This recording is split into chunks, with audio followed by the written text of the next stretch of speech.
세상을 선도하는 그런 기업이다 보니까 네. 저는 성공할 거라고 확신합니다.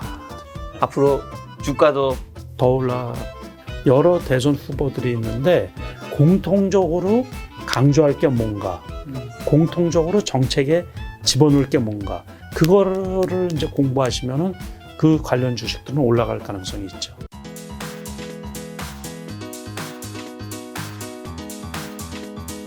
대표님이 김작가 TV에 이제 올해 네. 지난달인가 몇 달 전에도 나오셔서 네. 한국 고스피가 네. 한 3,300 네. 정도까지가 갈 수 있을 것 같다. 네. 그 이유는 좀 힘들 것 같다는 식으로 네. 멘트를 하셨어요. 네. 기억나시나요? 아, 그렇죠. 네. 근데 지난 6월 달에 네. 3,300을 노크를 했어요. 예. 자, 지금 이 상황 어떻게 보세요?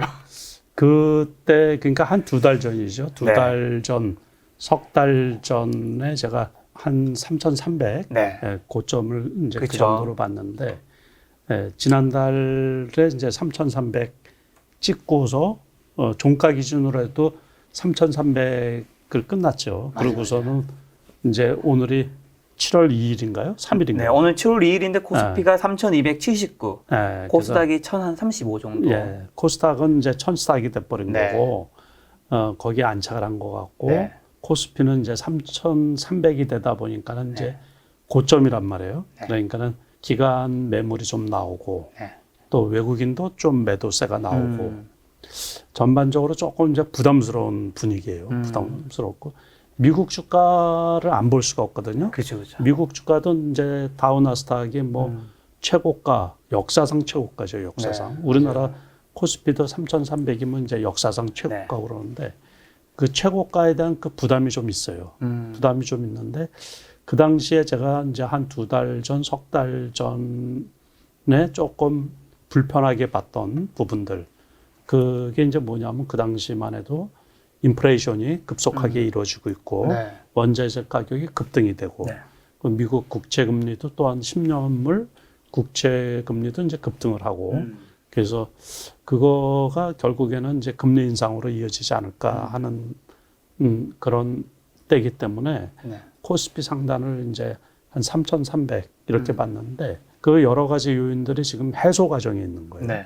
해소 과정에 있다라는 게 이제 급격한 그 인플레이션도 조금 완화가 되는 그래서 원재료 가격도 좀 떨어지는 네. 그런 그 분위기고 그러다 보니까 미국에서 당장 금리 인상에 대한 압박도 조금 완화되는 편이고 그 이제 미국에서 이제 금리 정책을 피는데 제일 중요한 게 인플레이션이거든요. 네. 인플레이션하고 이제 고용, 신규 고용이 제대로 원활하게 이제 이게 높아지느냐가 그쵸. 문제인데 고용 측면에서 지금 이제 신규 고용 측면에서 잘 안 되고 있어요. 네. 그러니까 이제 그 이유는 그 우리나라도 마찬가지고 우리나라도 이번에 이제 추경 편성해서 재난지원금을 또 전 국민한테 이렇게 지원한다 그러잖아요. 네. 그것처럼 이렇게 이제 하다 보니까 미국도 마찬가지고 네. 그러다 보니까는 그 아르바이트식의 일자리 있잖아요. 거기에서 사람을 구하지를 않는 거예요. 네. 다시 말해서 돈 차이가 재난지원금을 받으니 이제 일을 하느니 뭐 해봤자 돈 차이가 얼마 안 되다 보니까 그냥 쉬면서 이제 재난지원금을 받겠다라고 하다 보니까는 신규 고용 일자리 증가율이 주춤한 거예요. 미국 같은 경우에. 그러다 보니까는 이제 미국에서 당장 금리 인상을 할 그 우려가 네. 없어지면서 미국도 그렇고 우리나라도 그렇고 이제 그 3,300을 넘어갈 수 있지 않느냐. 그래서 이제 그 분위기상 지금은 이제 3,300 미친데 코스피가 3,300을 조금 더 넘어갈 가능성도 있다. 그렇게 지금 보고 있는 거예요. 그런데 이제 요번에 생각을 바꾸시는 거예요, 선생님? 아니 근데 대표님? 그게 전혀 중요한 게 아니고 3,300 그러면 과거 같으면은 뭐 그랬을 거 아니에요. 네. 막 그 투자자들이 그렇죠. 조금 막 분위기가 이렇게 달아오르고 네. 시장도 과열 분위기가 있어야 되는데 전혀 그렇지가 않단 말이에요. 맞아요. 그렇죠. 근데 왜 그런 것 같아요? 파가 안 올라서 그런 것 같아요. 파가 안 올라서 그런 것보다 참 계속 올라오니까. 아니 갖고 있는 분들이 자기 종목은 플러스가 아닌 거죠. 그렇죠. 그러니까 제가 그거를 이제 여쭤보는 거예요. 김 작가님도 지금 전 플러스. 플러스예요? 네. 그래도 그거 다행이네. 근데 이제 그게 뭐냐면 네. 웬만한 종목이 이게 순환매가 빠른 순환매거든요. 그렇죠. 요즘 너무 빨리 돈다면서요. 그러다 보니까는 그 고점 대비해서 심지어 이제 대형주 같은 경우 네. 예를 들어서 뭐 삼성전자만 해도 올해 고점이 이제 96,800원인가 그랬죠.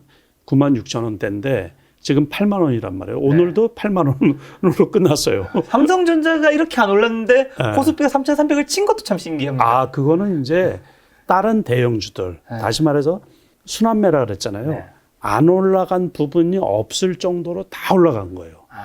그러다 보니까 삼성전자는 멈춰 있는데 그 지수 비중이 높죠. 코스피 지수에 큰 영향을 미치는데 그 대신 다른 섹터에 있는 것들, 심지어 뭐 최근에는 엔터주, 제가 지난번에 그 여기에 와서 촬영할 때 네. 그때 지금 이제 한 달이 조금 넘은 것 같은데 네. 그때에 비해서 그때 이제 엔터주들이 이제 올라가기 시작을 했는데 네. 한 달 사이에 뭐 엔터주들도 사이즈가 엄청 크잖아요. 네. 뭐 심지어 50% 이상씩 올라간 종목들도 많고 네. 그러다 보니까 전 종목이 안 올라간 섹터가 없어요. 네. 그러다 보니까는 그 삼성전자가 안 올라갔어도 지수는 3,300 근처, 지금 뭐 3,290, 80포인트대 여기 있죠. 그래서 그런데 지금 오늘 같은 경우도 요즘 추세가 그렇죠. 어제도 그렇고 기관이나 외국인 매도세가 많다고 볼 수는 없어요. 지금 시장 사이즈에 비해서. 그렇지만 이제 기관 외국인이 매도를 하고 네. 코스피 기준으로는 개인 투자자 빼놓고선 다 팔았죠. 오늘 같은 네. 경우. 연기금에서도 이제 일정 부분 뭐 많은 금액은 아니지만 매도를 했었고 개인만 열심히 사는 거예요. 개인만. 그러다 보니까 지수가 당장은 뭐 이렇게 확 떨어지는 것도 없고 네. 그렇다고 해서 그냥 뭐 팍 치고 올라가고 그럴 분위기도 아니고 네. 그래서 과거에 우리가 골디락스 장세라는 말을 네. 한 적이 있었거든요. 그렇죠. 네, 그러니까 그런 거하고 비슷한 장세. 네. 그러니까 스물스물 올라가면서 그렇다고 많이도 안 떨어지고 그러니까는 네. 코스닥이 오히려 개별주장이라고 그럴 수 있죠. 그러니까는 어떤 작은 호재를 가지고서 네. 개별주라고 하는 그쪽에 이제 변동성이 상당히 큰 그런 장세다 보니까는 네. 대처하기가 쉽지 않은 장세죠. 쉽지 않은 장세다. 네, 네. 그럼 선생님 지금 이제 코스피가 3,281이잖아요. 네. 지금 월봉으로는 올해는 단 한 번 떨어진 적이 없습니다. 그렇죠. 계속 올라오고 있죠. 월봉 네. 기준으로는. 지금 요 차트 모양 자체는 좀 좋은 모양 아닌가요? 정배열 아닌가요? 그렇죠. 월봉으로 보면 그렇고 그래서 아마 제가 보기에 올 하반기 때 뭐 예를 들어서 11월, 12월 달 정도 돼가지고 미국에서 이제 금리 인상을 어떤 식으로 본격적인 액션이 나오느냐 뭐 미국에서 얘기하기로는 그 내후년이죠. 내후년 1월 달이 돼야지 뭐 이제 1분기가 돼야지 실질적인 금리 인상이 이루어진다고 그렇게 하는데 그 전에 이제 내년 1분기 때 어떤 가시적인 액션이 나오면 그 영향으로 해서 이제 조금 떨어질 수는 있지만 제가 누차 얘기하지만 이제 경기 회복기 이럴 때는 그 주가가 급락하고 이런 경우가 별로 없거든요. 2013년도에 이제 미국에서 금리 인상을 했는데 4차례 그때는 짧은 기간에 급속도로 금리 인상을 했던 거예요.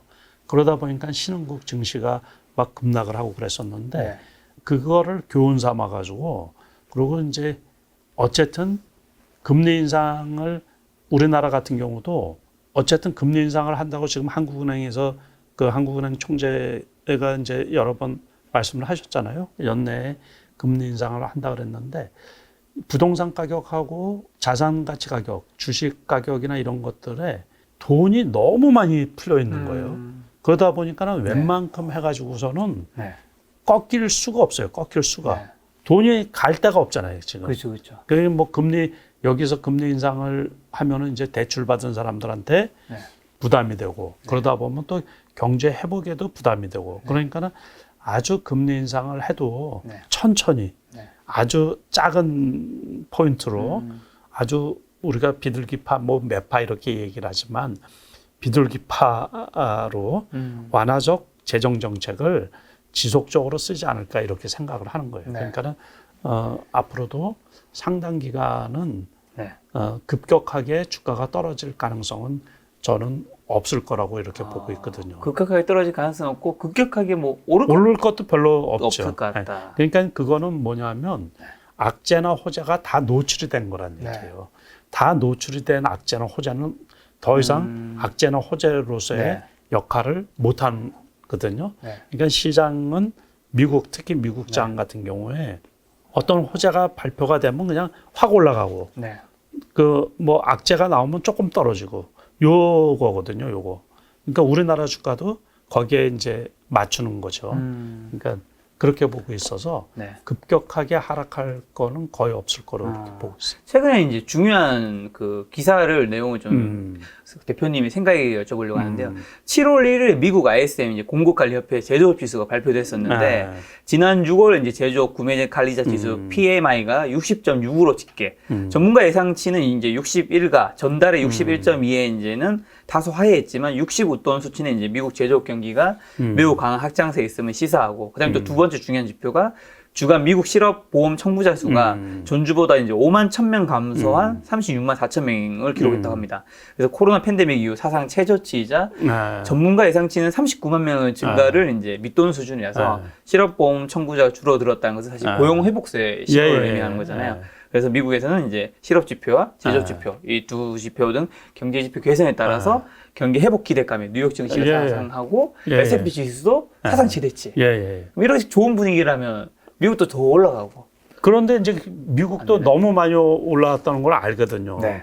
그러니까는 과거에 우리가 이제 어떤 그 기준으로 보면은 다 버블이라는 얘기죠. 다시 말해서 그쵸. 기업들이 이런 경기 전망을 예상을 하고서 이렇게 너무들 많이 올라왔기 때문에 조금 조심스러운 부분들이 선반영이 됐다는 얘기죠. 선반영이. 그러니까는 뭐 우리 나스닥만 하더라도 작년 9월달, 10월달에 처음으로 10,000포인트를 찍었는데 지금 뭐 14,000포인트가 넘었잖아요. 그러니까 단순히 우리가 수치적으로만 따져도 40% 이상 올라간 거거든요. 50%.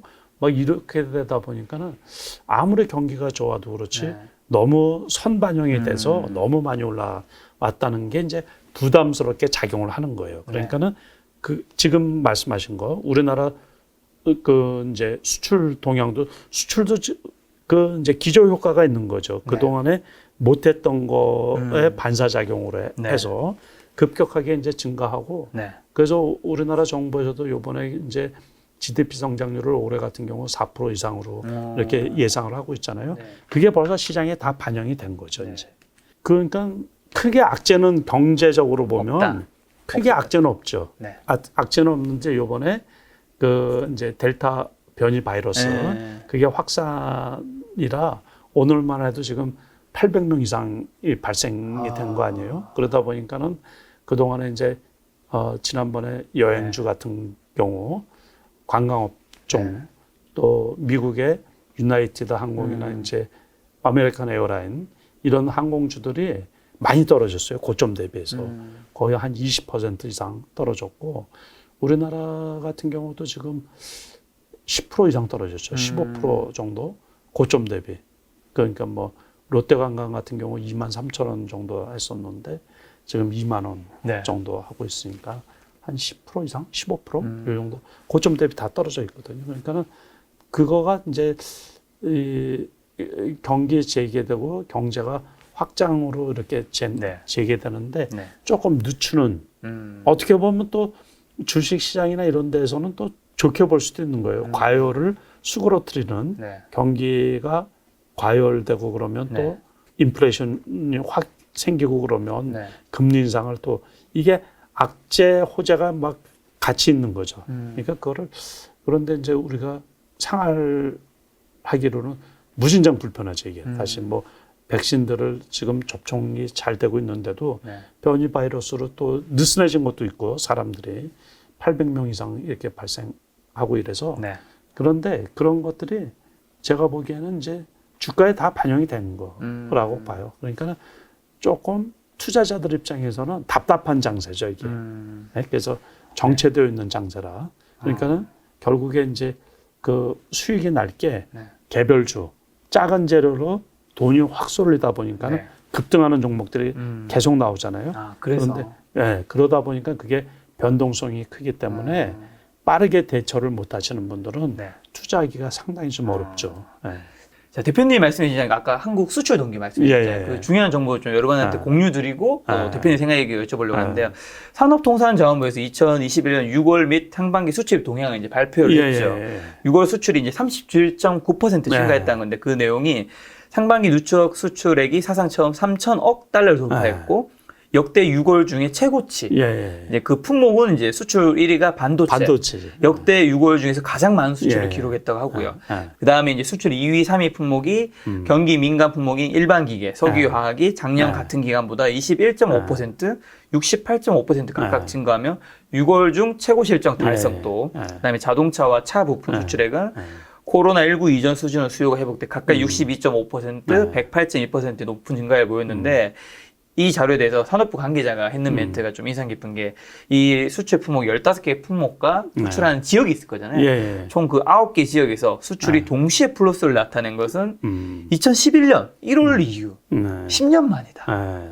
야, 이 정도는 굉장히 센 거 아닌가요? 그렇죠. 그게 이제 결국에 주로 이제 수출 지역 거기가 경기가 거의 정상화 단계로 또 이제 우리가 보복 심리라고 하는 거 있잖아요. 그렇죠. 그것처럼 눌려져 있던 것들이 폭발적으로 일어났다고 이제 보면 되는 거죠. 그러니까 그거가 또 벌써 주가에 다 반영이 된 거죠, 이게. 그러니까는 그렇게 반도체도 수출이 잘 되고 있는데 삼성전자는 그냥 그 자리에 있잖아요. 그러니까요. 그러니까 이제 그런 거는 투자자분들이 좀 답답해 할 수도 있는데 삼성전자 같이 이제 반도체 같은 거는 또 이게 그 디램 가격이 뭐 좀 오르고 그래야 되는데 그거에 따라서 그래도 뭐 지금 악재인 상태에서 8만 원을 유지하고 있으니까 조만간 회복되지 않을까 이렇게 보고 있어요. 그래서 반도체가 증시 상승에서 소외되었는데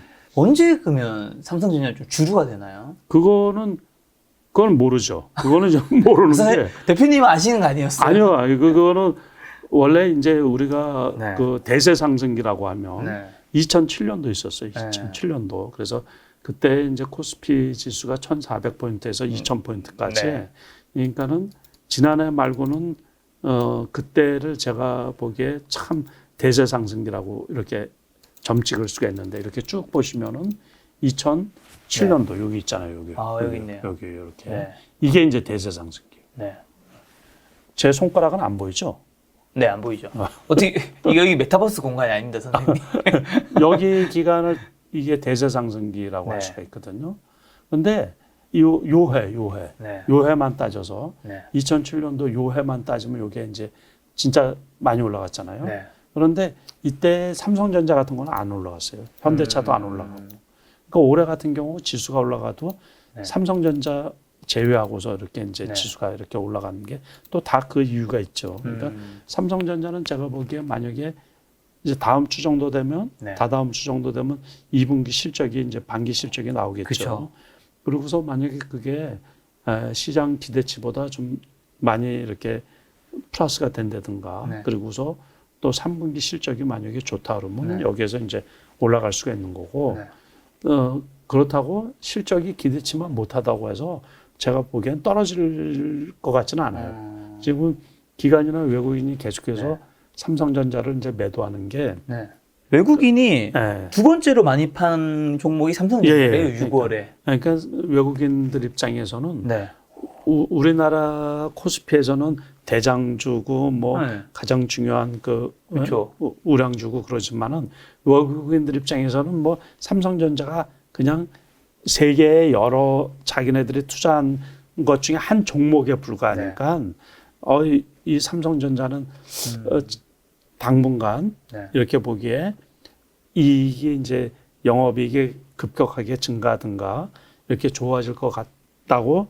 생각이 안 드니까는 이제 이렇게 매도를 하는 거겠죠. 그래서 그 기간이 제가 볼 때는 만약에 디램 값이 이제 가격이 상승을 한다든가 또는 이제 업황이 이번에 이제 그 반도체도 부족 사태가 났잖아요. 그러면서 매출 면에서는 감소잖아요. 어쨌든 반도체가 넘쳐야지 이렇게 팔면은 매출이 많이 늘어날 텐데 공급이 딸리다 보니까는 매출이 조금 줄어들지 않나 이제 그런 우려 부분이 있어가지고 선제적으로 이제 외국인 매도세가 지속적으로 나온 거고 저는 이제 충분히 극복하지 않을까 이렇게 생각을 하는데 투자자들 입장에서 거기에 너무 많이 이렇게 참여하신 분들은 돈이 안 불잖아요. 돈이. 그렇죠. 그러다 보니까 좀 답답해 하시는 게 있을 수가 있는 거죠. 저도 제 돈 거의 좀 묶여 있습니다. 그러니까요. 그래서 항상 이렇게 일정 부분만 아무리 이렇게 봐서 그리고 제가 누차 얘기하지만 어떤 전망이나 이런 것도 유연해야 돼요. 유연. 그러니까는 이거를 이 주식시장 자체가 생물이잖아요. 살아 움직이는 거. 경제 자체가 그렇거든요. 경제 자체가 너무 급변하고 막 그러기 때문에 고정적인 관념이 이 투자 수익을 극대화시키는데 장애 요인이 되거든요. 우리가 예측을 하지만 그게 꼭 그 상황에 보니까는 그렇다는 거지 꼭 그렇다는 건 아니거든요. 그러니까는 이렇게 봐다가 이게 장기적으로 당분간은 좀 횡보할 것 같다 그러면은 투자를 조금 일정 부분만 하고 현금을 갖고 있다가 다른 좋은 쪽에 그리고 제가 누누이 말씀드리지만 대형주 같은 경우도 끝없이 계속해서 올라가는 게 없거든요. 그러니까는 전체적으로 좀 급하게 그러니까 오르막 상승 각도가 좀 가파르다 싶으면은 일정 부분 매도를 하고 또 상황을 봐가지고 한 21선까지 이렇게 떨어졌다든가 그럴 때 또 이제 매수를 하고 그래서 이렇게 관리 매니지먼트가 좀 필요하거든요. 이 주식 투자도 상당히 그렇게 시장을 보면 좀 괜찮지 않을까 이렇게 생각을 해요. 대표님이 말씀하신 대로 이제 하이투자증권에서 삼성전자 2분기 영업이익을 11.3조로 전망했더라고요. 그러면서 이제 목표가를 이제 94,000원으로 올렸고 여러 이제 삼성전자 좀 좋은 의견이 2분기 실적이 예상을 상회할 것으로 보이는 것은 D램, 낸드 부분 출하 증가율이 기존 추정치를 대폭 상회할 것으로 예상되기 때문이다. 이런 의견도 있었고 그 다음에는 견조한 서버 수요가 확인될 경우 4분기에도 D램 가격이 상승할 수 있는 만큼 현 시점부터는 긍정적인 부분에 초점을 맞춰야 한다. 근데 그러면 동의하시는 건가요? 괜찮죠. 그래서 제가 지난번에도 말씀드렸지만 8만 원에서는 뭐 굳이 매도할 필요가 없지 않나 이렇게 생각이 들고 좀 답답하더라도 보유하신 분들 입장에서는 그냥 갖고 있는 게 좋지 않을까 그렇게 생각을 하고 있거든요. 진짜 재미없었네요. 네, 그렇죠. 그래서 아니 제가 정말 뭐 5월 달인가 그때 말씀을 드렸죠. 요때 말씀을 드린 거거든요. 그래서 개별주 같으면 이건 뭐 역배열이고 그러니까 무조건 매도다. 그렇게 말씀을 드렸었던 기억이 있고 이 8만 원으로 해가지고 그냥 행보하는 거예요. 요날 잠깐 뭐 8만 3천 원까지 왔네요. 그러고서는 다시 또 지난번에 악재 나왔을 때는 79,600원인가까지 떨어졌죠. 제가 거의 정확하게 그 100원 단위까지 기억하잖아요. 딱. 그렇네요. 저 맨날 보고 있기 때문에 매 시간 보고 있기 때문에 그래서 그러고서 여기 이제 그 6월 반기 배당하는 날 8만 1,000원, 1,000 몇백 원까지 갔는데 8만 2,100원까지 갔네요. 그때도 제가 고민했어요. 그래서 이게 오늘 사가지고 배당을 얼마를 주는데 저거를 또 8만 원까지 떨어질 텐데 받느냐 마느냐 해가지고 그래서 그 추가로는 안 샀어요. 그냥. 야, 요거보다 밑으로 떨어지기 쉽지 않겠네요. 네, 그렇죠. 왜냐면 나올 악재들 뭐 여러 가지 다 나왔으니까. 그렇죠. 그렇죠. 지금 보유하신 분들은 진짜 파는 건 아닌 거겠죠. 그러니까 답답하더라도 지난번 말씀드린 것처럼 가치주라고 생각을 하시고서 배당이나 내가 받아야 되겠다 그렇게 생각하시고서 그냥 넘어가는 게 좋지 않을까 이렇게 생각을 하거든요. SK 이노베이션도 뭐 한마디 해도 되죠. 원래는 하반기에 이쪽 그러니까는 이제 2차 전지 쪽도 좀 성장하지 않을까 이렇게 생각을 했는데 어제 단기적인 악재가 나왔죠. 그냥. 그렇죠. 그래서 폭락을 했죠. 급락을 했죠. 급락을. 그래서 오늘 그래도 조금 이렇게 반등세가 나왔는데 결국에는 이제 배터리 쪽을 배터리 산업 분사해가지고서 상장을 시키려고 그런다고요. 그 미국 쪽에. 그러다 보면 그 LG 화학하고 똑같은 네. 거죠. 그러니까 LG 화학처럼 LG 화학에 105만 원까지 갔다가 이제 80만 원, 80 오늘 뭐 4만 원대죠. 네. 이렇게 해서 이제 떨어진 것처럼 그때도 LG 화학도 그거 발표하고 60만 원대까지 떨어졌었죠. 60만 원대까지 떨어져서 너무 급락을 했다 그래가지고 네. 다시 뭐 95만 원까지 올라갔으니까 네. 이 경우도 조금 안타깝죠. 그래서 저 같은 경우도 뭐 그래프상 보니까 괜찮은 것 같고 그래서 그래프는 나쁘지 않나? 네. 요 아니 이렇게 급락을 하고서 그래프는 나쁘죠. 이날 급락을 해가지고 61선까지 떨어졌다가 네. 오늘 다시 올라와서 이제 네. 61선에 있는데 아니, 이런 게 이제 주식 투자의 리스크라는 거예요. 이게 예기치 않은 거, 네. 뭐 이런 리스크도 있고 뭐 자사주 매각을 하는 경우도 있고 또는 뭐 전환사채 발행을 하는 경우도 있고 또는 유상증자를 발행을 한다든가 유상증자 전환사채 물량이 나오는 경우도 있고 출회되는 경우도 있고 이런 것들이 이제 예기치 않은 악재 또 벼랑간 뭐 또 기업 실적이 나쁘게 발표가 된다든가 뭐 여러 악재인데 이런 경우도 어제 예기치 않은 악재로 그냥 장대 음봉을 그냥 확 만들어가지고 요 사건에서 이제 대표님의 생각을 여쭤보려고 하는데요. 네. 외국인과 기관은 지난달 30일 이제 JP 모건은 SK 이노베이션에 대해 목표 주가 40만 원을 제시하면서 SK 이노베이션 순매수했지만 이제 그 발표 이후 하루 만에 그렇죠. 외국인들이 대규모 매도세를 전환을 하면서 그렇죠. 외국인의 순매도 상위 종목이 SK 이노베이션 올라왔고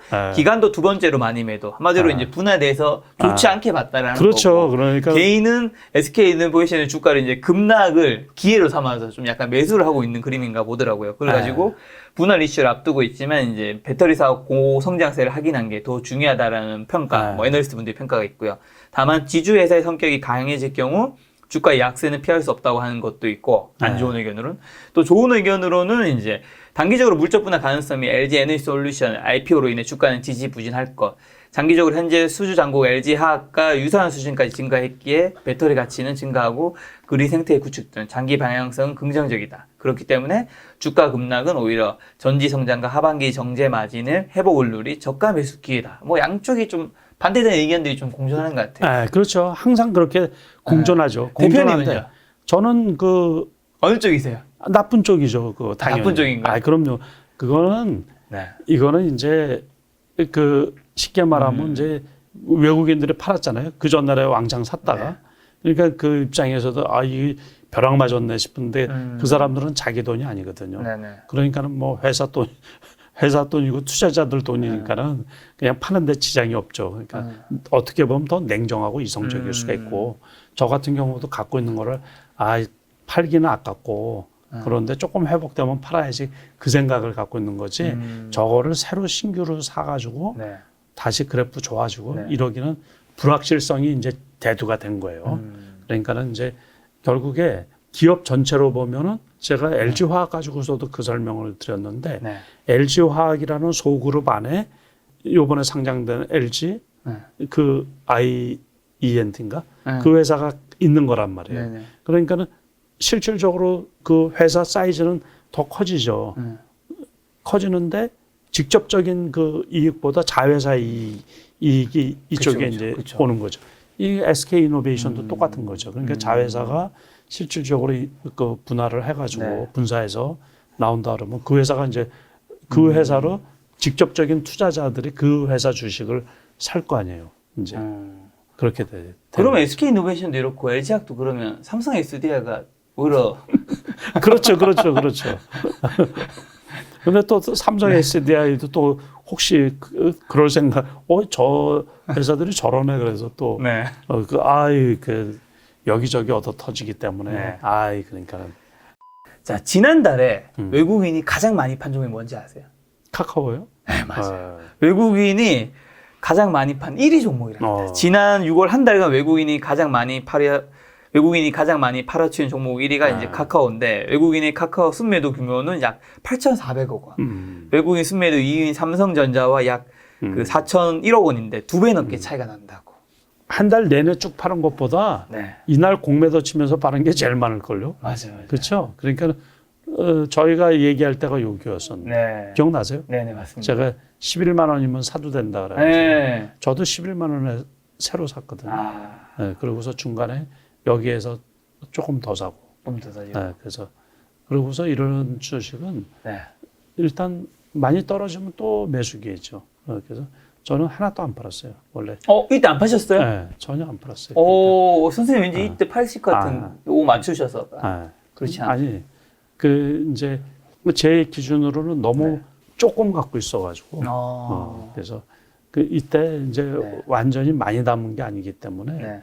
이때 사고서 여기에서도 일부 팔까 그랬는데 그냥 네. 갖고 있다가 뭐 요럴 때 제가 보면 여기에서도 이게 안 밀리더라고요. 11선인데도. 그러니까 괜찮다 그러면서 조금씩 더 사도 괜찮지 않을까 싶게 보는 거예요. 결국에는 8월 달, 9월 달에 네. 카카오뱅크하고 네.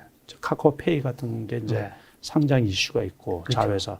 그리고 구조적으로 보면은 저 개인적으로는 그래요. 그러니까 카카오라든가 네이버라든가 또 이제 지금 삼성전자가 안 올라가서 그렇지 그 세 개 기업은 뭐 우리나라 대표적인 기업이고 5년 뒤, 10년 뒤에도 계속해서 성장 가능성이 있는 기업들이기 때문에 저런 기업들은 뭐 물론 이제 그 일정 금액 가지고서 하시는 분들은 고점일 때 팔고 저점일 때 이제 사고 그래서 그래도 네. 되는데 저 같은 경우는 그냥 이런 거나 그런 기업들은 조금 그냥 갖고 가려는 그런 생각을 좀 갖고 있거든요. 네. 그래서 조금 더 떨어지면 이제 더 사고 이제 그러려. 또 제가 기사를 보니까 외국인의 카카오 순매도는 카카오가 네이버를 누르고 국내 네. 시총 3위를 차지한 지난 6월 15일 이후에 몰렸다고 하더라고요. 기간도 6월 초에 카카오를 팔았지만 그 15일 이후에 순매도세가 더 가팔라졌고요. 이걸 판 이제 외국인과 기관은 네이버를 사고 있다고. 그래서 네이버 카카오도 네. 제가 원래 많이 샀을 때가 요때예요. 네.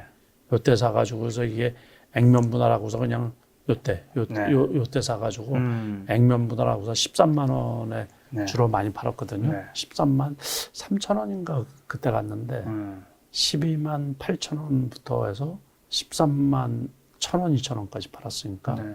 그때 팔고서 그냥 그러고서 안 샀던 거예요. 보초로만 조금 갖고 있다가 여기에서 보니까 괜찮을 것 같아서 11만 원대, 10만 8천 원까지인가 떨어졌는 네. 거로 제가 기억하는데 이 정도에서는 괜찮지 않을까 싶은데 그 다음에 이렇게 또 이제 그 카카오뱅크를 비롯한 그 상장 이슈로 인해 네. 쭉 올라가더라고요. 아니 카카오를 파신 분들이 왜 네이버를 샀을까요? 당장 매출이나 이런 거는 네이버가 낫거든요. 네. 그러니까 미래 성장에 비해서 그러니까는 그분들은 이제 카카오가 고평가됐다고 생각을 그쵸. 한 거고 네. 같은 동종업종에서 네이버는 상대적으로 카카오에 비해서 그러면 저평가가 됐다고 생각이 드니까는 네. 그 사업 구조가 비슷하잖아요. 그렇죠. 이제 차이가 있다 그러면 이제 카카오는 자회사들을 독립법인으로 만들어서 네. 이제 이렇게 독자적으로 상장이 가능한 구조고 네. 네이버는 네이버가 다 품고 있는 거거든요. 그렇죠. 그러니까 이제 부서식으로 이렇게 만들어 놓은 거죠. 네. 그 차이가 있는데 네이버가 일단은 당장 영업이익이나 매출이나 이런 게 더 좋은데 카카오에 비해서 그러다 보니까 이제 카카오에 비해서 저평가됐다고 생각이 드니까 이제 네이버 쪽으로 이제 옮겨 타기를 한 거겠죠. 카카오 같은 경우 좀 좋은 이야기는 이제 메시지 기반 광고 사업 등 확대로 카카오톡은 비즈니스 앱으로 재탄생하고 방금 전에 말씀하신 대로 카카오뱅크 그다음에 카카오페이 상장 준비하고 있어 모기업 카카오의 기대감이 크다고 하는데 이거는 추가로 상장되는 새로운 기업들이 좋다는 이야기도 있고 안 좋다는 이야기도 너무 많고 이거 어느 쪽이 진짜 맞을까요? 나중에 결과론적으로. 그런데 이제 나중에 봐야 알죠. 나중에 네. 봐야 하는데 아무튼 개선을 시켜가면서 우리나라 그래도 이 플랫폼 세계적 그 1등 회사들이잖아요. 그렇죠. 그러니까는 제가 보기에는 아마 성공하지 않을까 싶은 거예요. 다 긍정적으로. 그러니까 과거에 이제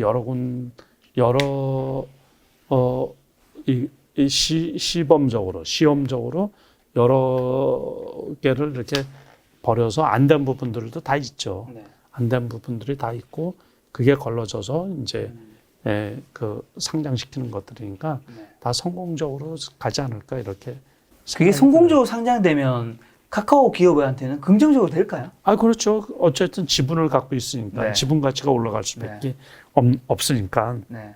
그렇다고 해서 이 플랫폼이라는 거는 일단은 쉽게 말하면 백화점의 그 건물주 아니에요, 건물주. 그렇죠, 그러니까는 그 입점에 있는 게 장사가 좀 안 되고 그러면 바꿔치기 하면 되니까는. 그렇죠. 백화점은 살아남죠. 아, 그렇죠. 백화점은 이게 거저 먹는 거 아니에요. 그러니까는 크게 나쁠 게 없는 거잖아요. 네. 예? 그러니까 아, 우리나라 지금 카카오 이거 카톡을 하는데 네. 카톡 말고서 다른 거 할 수가 있어요. 아니 없죠. 카톡을 안 쓰면 저는 대화가 안 되는데. 가끔 카톡을 아예 안 쓰신 분이 있거든요. 예, 이제 뭐 문자. 문자를 하는 분이 좀 약간 예. 뭐 각자 자유이긴 한데 예. 그러면 이제 상대방들이 예. 불편하잖아요. 야, 이거 좀 예. 쓰셔야 되는 게 아닌가라는 생각할 때가 있어 솔직히 마음속으로. 그래서 그러면서 이제 제가 누누이 말씀드리지만 네. 세상의 변화를 잃는 기업들이거든요. 네. 그리고 우리나라 이제 5대 기업, 6대 기업들, 그렇죠. 뭐 이런 회사 기업들은 뭐 네. 10대 기업까지도 전부 네. 다 그 세상을 읽을 눈을 갖고 있어요. 전부 다. 다시 말해서 정보의 발달한 얘기. 네. 그러니까 자기 하는 사업 쪽에 어떤 쪽으로 진화를 해고 어느 쪽으로 핸들을 꺾고 어느 쪽으로 운전해 나가야지 기업이 살아남는지 그리고 기업의 목적이 돈을 버는 거 아니에요. 어떻게 해야지 돈을 잘 버는지 그 능력을 갖고 있는 기업들이라는 얘기. 우리나라 기업들이. 네. 그러니까는 여기에서 벼랑간 무너지고 그런 가능성이 거의 없어요. 그러니까는 그리고 또 자본력들이 다 있는 거예요. 지금. 그렇죠. 그러니까는 그래서 앞으로 5년, 10년 동안 아. 계속해서 순항을 외부적인 악재가 올 수는 있죠. 외부적인. 그러니까 뭐 버블일 때 버블이 확 꺼지고 예상치 못한 또 코로나 같은 악재가 올 수도 있어요. 그럼 또 그때가 또 큰 기회가 또 될 수가 있는 거죠. 이 우리나라 사람들이 다 그 기업가들이 제가 보기에 건전하고 똑똑한 머리들을 갖고 있어가지고 그래서 앞으로도 계속해서 저는 성장 가능하리라고 이렇게 저는 생각합니다. 진짜 카카오를 보면 드는 생각이 기존의 그 레거시라고 할까요? 아니면 기존의 강자들도 어떻게 보면 이 경쟁에서 약간 좀 마음이 좀 편해져서 있다 보면 도태될 때 느끼는 게 카카오뱅크가 그 장외 시가총액으로 기준을 했을 때 국민은행과 하나은행을 합친 것보다 많더라고요. 그러니까는 시대가 달라진 거죠. 시대가 달라진 거. 그러니까는 그 시대가 달라졌다는 게 네. 저는 주식 투자를 오래 했잖아요. 네. 그래서 이제 모 증권사, 네. 우리가 대표적인 뭐 K 증권사, 뭐 이 증권사가 처음으로 모바일로 지점이 없다고 이렇게 해서 처음 생겨났을 그쵸, 때 키움증권. 그게 이해가 안 되더라고요. 아니 증권회사가 어떻게 지점이 없이 할 수가 있나? 그쵸, 주식은 객장 가서. 네, 우리는 맨날 객장 가가지고서 그 전광판 전광판 보고서 뭐 보면서. 이렇게 하고 그랬는데 아무리 컴퓨터가 이제 막 깔리고 그랬고 스마트폰으로 뭐 이렇게 이제 깔린 스마트폰이 없던 시절부터 없던 했으니까. 시절이었죠, 그때. 네, 그러니까는 이해가 안 됐어요. 이해가. 그렇죠, 그렇죠. 그때 키움증권 주식값이 지금은 이제 많이 올랐죠. 10만 원도 넘고 막 그래가지고. 근데 그 옛날에 뭐 얼마 했겠어요. 그러니까 근데 그 회사가 얼마나 커졌어요. 그러니까요.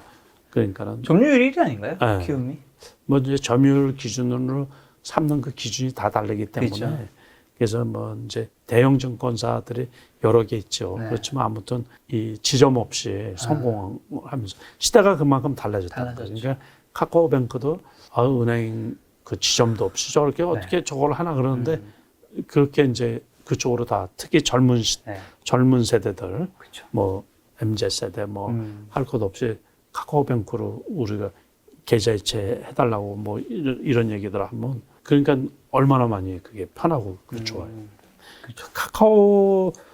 카톡으로도 돈을 이체할 수 있다 그러잖아요. 저는 아직 안 써봐가지고 잘 모르는데. 이체할 수 있습니다. 네, 그러니까 그게 신기하게 느껴지거든요. 세상의 변화에 아주 유연하게 대처하고 리딩하는 세상을 선도하는 그런 기업이다 보니까 저는 성공할 거라고 확신을 갖고 있거든요. 네. 앞으로 주가도 더 쉬었다가 그래서 제가 말씀드린 게 부침이 있지만 장기적으로는 성장할 가능성이 있다 그렇게 봅니다. 알겠습니다. 자, 오늘이 이제 7월 2일이지 않습니까? 예. 이제 하반기가 딱 시작이 예. 됐는데, 하반기가 시작됐으면 당연히 이제 2분기 실적 발표도 예. 곧 주르륵 예. 나올 텐데, 예. 좀 대표님 보셨을 때는 어떤 섹터 및 어떤 좀 종목들이 실적이 좀 좋을 거라 지금 그러니까 보고 뭐 계세요? 다 나온 것들이에요. 하반기에도 역시 미국 주가의 움직임을 보면 알거든요. 네. 미국 주가도 조정 다음에 다시 올라가는 거는 역시 빅테크, 성장주 위주가 주를 이룬단 말이에요. 네. 그러니까 우리나라도 역시 성장주 위주로 그 조금 그 하반기에 3분기 같은 경우도 조금 그 상승세를 좀 타지 않을까. 그러면 대표적으로 이제 자동차주 같은 경우 네. 하고 현대차나 뭐 기아차 같은 경우 하고. 그러니까 기아차 같은 경우도 많이 올랐어요. 지난번에 뭐 6만 7, 8천 원까지 떨어졌었는데 네. 그 지금 9만 원 넘고 그러잖아요. 그러니까 물론 고점이 그때 연초에 애플카 협업 문제가 나왔을 때 10만 원이었는데 거기에 비해서는 그 조금 밑에 있지만 그래도 많이 올라온 상태죠. 네. 그러니까 자동차주나 또 2차 전지 역시 그쪽도 상당히 좀 좋게 보고 있는데 그런 돌발 악재로 인해 가지고서 저도 SK 이노베이션에 기대를 많이 했는데 그냥 아, 가지고 계신가 봐요. 8% 급락 맞으시는데. 그래서 그러니까 전체적으로는 괜찮아요. 전체적으로 그러니까 전체적으로 괜찮고 이제 삼성전자 같은 경우도 조금 낮이지 않을까. 근데 결국에는 외국인 매수세가 들어와야 되니까 네. 그 이제 외국인 동향을 살펴봐야죠. 네. 그렇게 이제 대충적으로는 이제 그런 것들을 좀 좋게 보고 있어요. 좋게 보신 게 빅테크, 뭐 자동차에서 현대차, 기아차 같은 자동차 섹터, 2차 전지랑 이제 2차 전지 뭐 쪽. 삼성전자. 그러면 뭐 요즘 사실 메타버스 키워드도 굉장히 신문이든 뭐 유튜브에서 굉장히 많이 들리기 시작했어요. 작년만 해도 거의 안 들렸는데 요즘에 뭐 굉장히 핫한 키워드 중에 하나인데 어떻게 보시는지. 메타버스 그러면 이제 그 투자자분들이 뭐 웬만큼 언론에서 많이 떠드니까 그렇죠. 많이 말하니까 이제 다 알죠. 그러니까 우리가 쉽게 말하면 과거에 그 아바타라는 영화 있잖아요. 네, 맞습니다. 그거 생각하시면 돼요, 그냥 아바타. 네. 그 뭐 우리가 이 가상 공간이죠. 그러니까 가상 공간하고 현실적인 게 믹싱된 거라고 보면 되죠. 그렇죠. 네, 그래서 앞으로는 그 이제 메타버스가 네. 어떤 산업에 있어서 큰 범위를 차지할 네. 거는 빤한데, 그 우리가 이제 AR, VR 그런 말 하잖아요. 가상 현실, 증강 현실, 네. 뭐 그런 거 합쳐가지고 XR이라 그래요. 요즘 네. 혼합된 총망라해가지고 그러면은 실질적으로 앞으로 벌어질 것도 예상할 수도 있을 수 있고. 그런데 그게 조금 아쉬운 거는 시장에서 사이즈가 큰 기업이 우리나라에서는 실질적으로 별로 없다라는 거. 그러니까 얼마 전에 메타버스 얼라이언스라고 출범을 했거든요. 이제 거기에 참여한 기업들을 보면은 뭐 현대차도 참여를 했었고 또 이제 방송사들도 참여를 했었고. 그러니까 뭐 이렇게 여러 군데서 참여를 했단 말이에요. 그러니까 게임 업체들이 우리가 그 게임도 비슷한 게 있잖아요. 메타버스 그 가상 현실에서 그러니까 게임 업체들도 이제 유망하고 그러는데, 그리고 네이버 같은 데서는 이제 자회사에서 플랫폼을 만들어서 메타버스 플랫폼으로 해가지고 지금 실행을 하고 있는 기업이 있죠. 네. 근데 이제 상장은 아직 안 된 거고. 네. 그래서 이제 물론 스몰 캡들은 지난번에 이슈가 됐을 때 많이 올라갔어요. 선익 시스템 같은 경우 대표적인 선익 시스템 한번 볼까요? 그러니까는 이게 이제 메타버스 이슈로 해가지고서 여기에서 이거 일봉이잖아요, 그죠? 네. 급등을 했다가 쉬었다가 다시, 이게 그러니까 투자하기가 어려운 게 미래를 보고서 투자를 하는 거잖아요.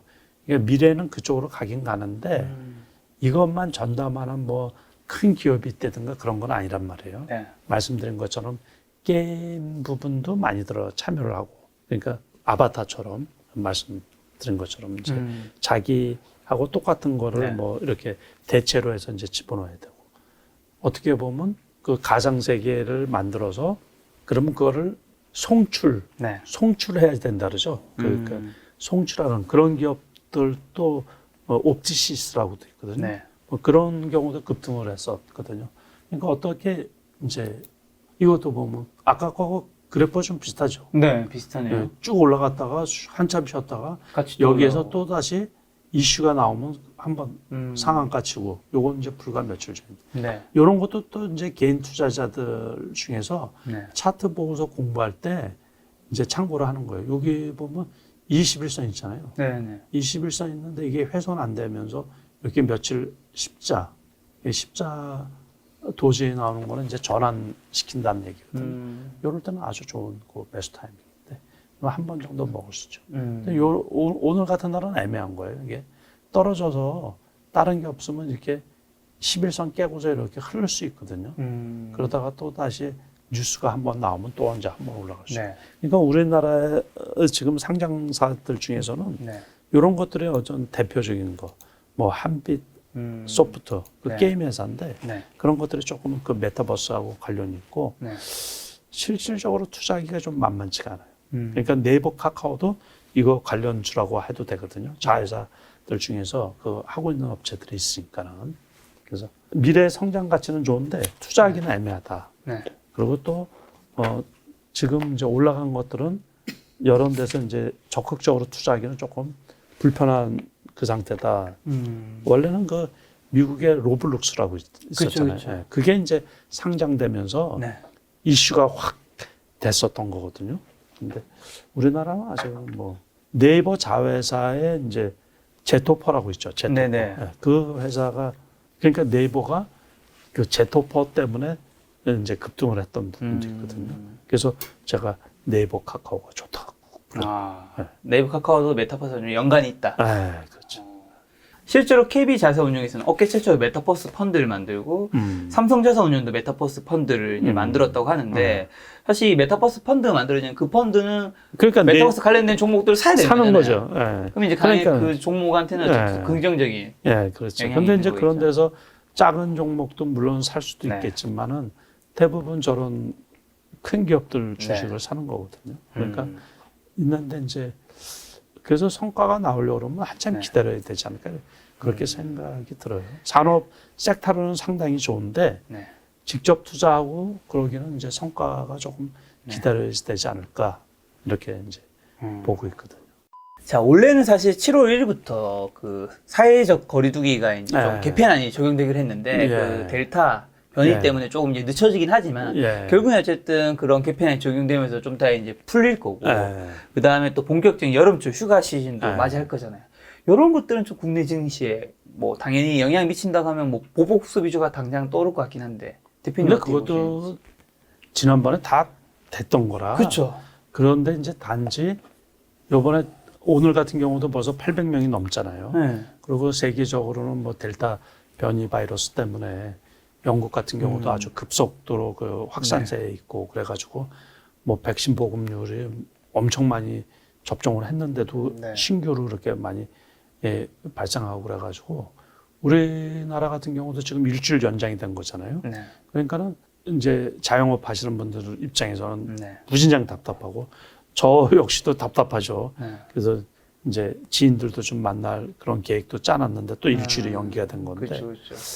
그거는 벌써 여행주들 같은 경우가 그래서 다시 조금씩 떨어지는 편이에요. 올라가지를 못하고 원래 요게 6인만 되고 원래 처음에는 7월 15일 이후에는 이제 8인까지 이제 모임이 이제 허락되지 않느냐 네. 이렇게 했는데 허용할 거로 예상했는데 뭐 800명 육박하고 뭐 800명이 넘고 그러면서 이제 연기가 됐는데 그러니까. 또 그 당시 또 나중에 일주일 뒤 봐야지 알죠 이제 네. 만약에 그게 지금 상태로 감소세로 줄어들지 않으면 네. 다시 또 뭐 그게 또 이제 연장이 될 수도 있고 그러니까는 그렇죠. 학생들 일단은 뭐 다 맞추고 그래가지고 이제 전일 등교로 정상화시키고 그러면 뭐 교육 관련주 뭐 이런 것들도 조금 상승하고 그랬었는데 지금 다시 떨어지게 생겼어요. 그러니까는 경기 회복하는데도 조금 더딤으로 작용하지 않을까. 네. 그러니까 증시도 올라갔다가 주춤하는 편. 요즘에 조금 주춤하는 게 그 영향도 있지 않을까 이제 그렇게 생각을 하고 있어요. 그러니까 부정적인 건 부정적인 거죠. 어쨌든. 그러니까. 자, 그러면 대표님 하반기 때 네. 조금 유망 종목 같은 것도 좀 있으신가요? 아, 그 종목은 네. 큰 돈벌이 되는 종목은 없어요. 아, 그래서 네. 결국에 제가 누누이 말씀드리지만 네. 저 올해는 개별주, 네. 개별주에 좀 집중을 하고 그러니까 개별주요. 아, 개별주는 제가 선수니까는 네. 그러니까 선생님. 아, 그래서 이제 대표님. 변동성이 크기 때문에 네. 그거는 이제 일반 분들한테 얘기해도 음. 상당히 좀 어렵거든요. 그래서 네네. 이제 그런 거는 고를 때 이 그래프 지금 말씀드린 것처럼 이렇게 네.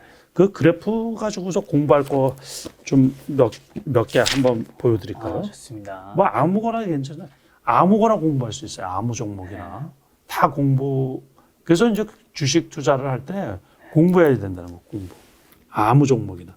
이게 생소하잖아요. 생소. 한국 가구. 네, 생소한 건데 이게 공부할 요량이 꽤 돼요. 네. 아까 같은 경우는 언제 사고 언제 팔아야 될지 모르잖아요. 네. 그러니까 이렇게 쭉 봐서 이 60일선이 지금 훼손 안 되고 있잖아요. 네네네. 근데 이제 결국에는 이런 거는 뭐 일단 이게 뭐 하는 회사인가요? 가구니까 가구 만드는 회사겠죠. 가구 만드는 회사군요. 그러니까 생소한 건데 그냥 이렇게 네. 말씀을 드리는 거예요. 그러니까 일반적으로 어쨌든 그 신도시 요즘에 그 아파트값 많이 올라가고 그래가지고 뭐 신도시 자꾸 해야지 되고 재개발해야지 되고 뭐 네. 그래서 아파트 공급량을 늘려야 되잖아요. 그러다 보니까 이런 가구주들도 이렇게 보시고서 여기에서는 물론 60일선이 훼손이 됐는데 여기 같은 경우는 60일선이 훼손이 안 되잖아요.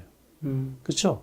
그런데 이럴 때는 이제 사도 된다는 얘기죠. 이럴 때. 네. 그리고 이럴 때도 사도 되면은 여기에서도 수익이 꽤 나잖아요. 요런 그래프 같은 것도 상당히 좋은 그래프거든요.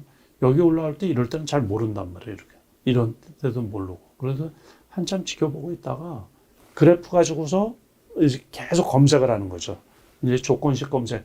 좀 실력이 있는 분들은 뭐 여기에 보면 이제 조건 검색이라고 있거든요. 네. 조건 검색에서 이제 내조건식이라고 만들어서 할 수도 있어요. 만들어서.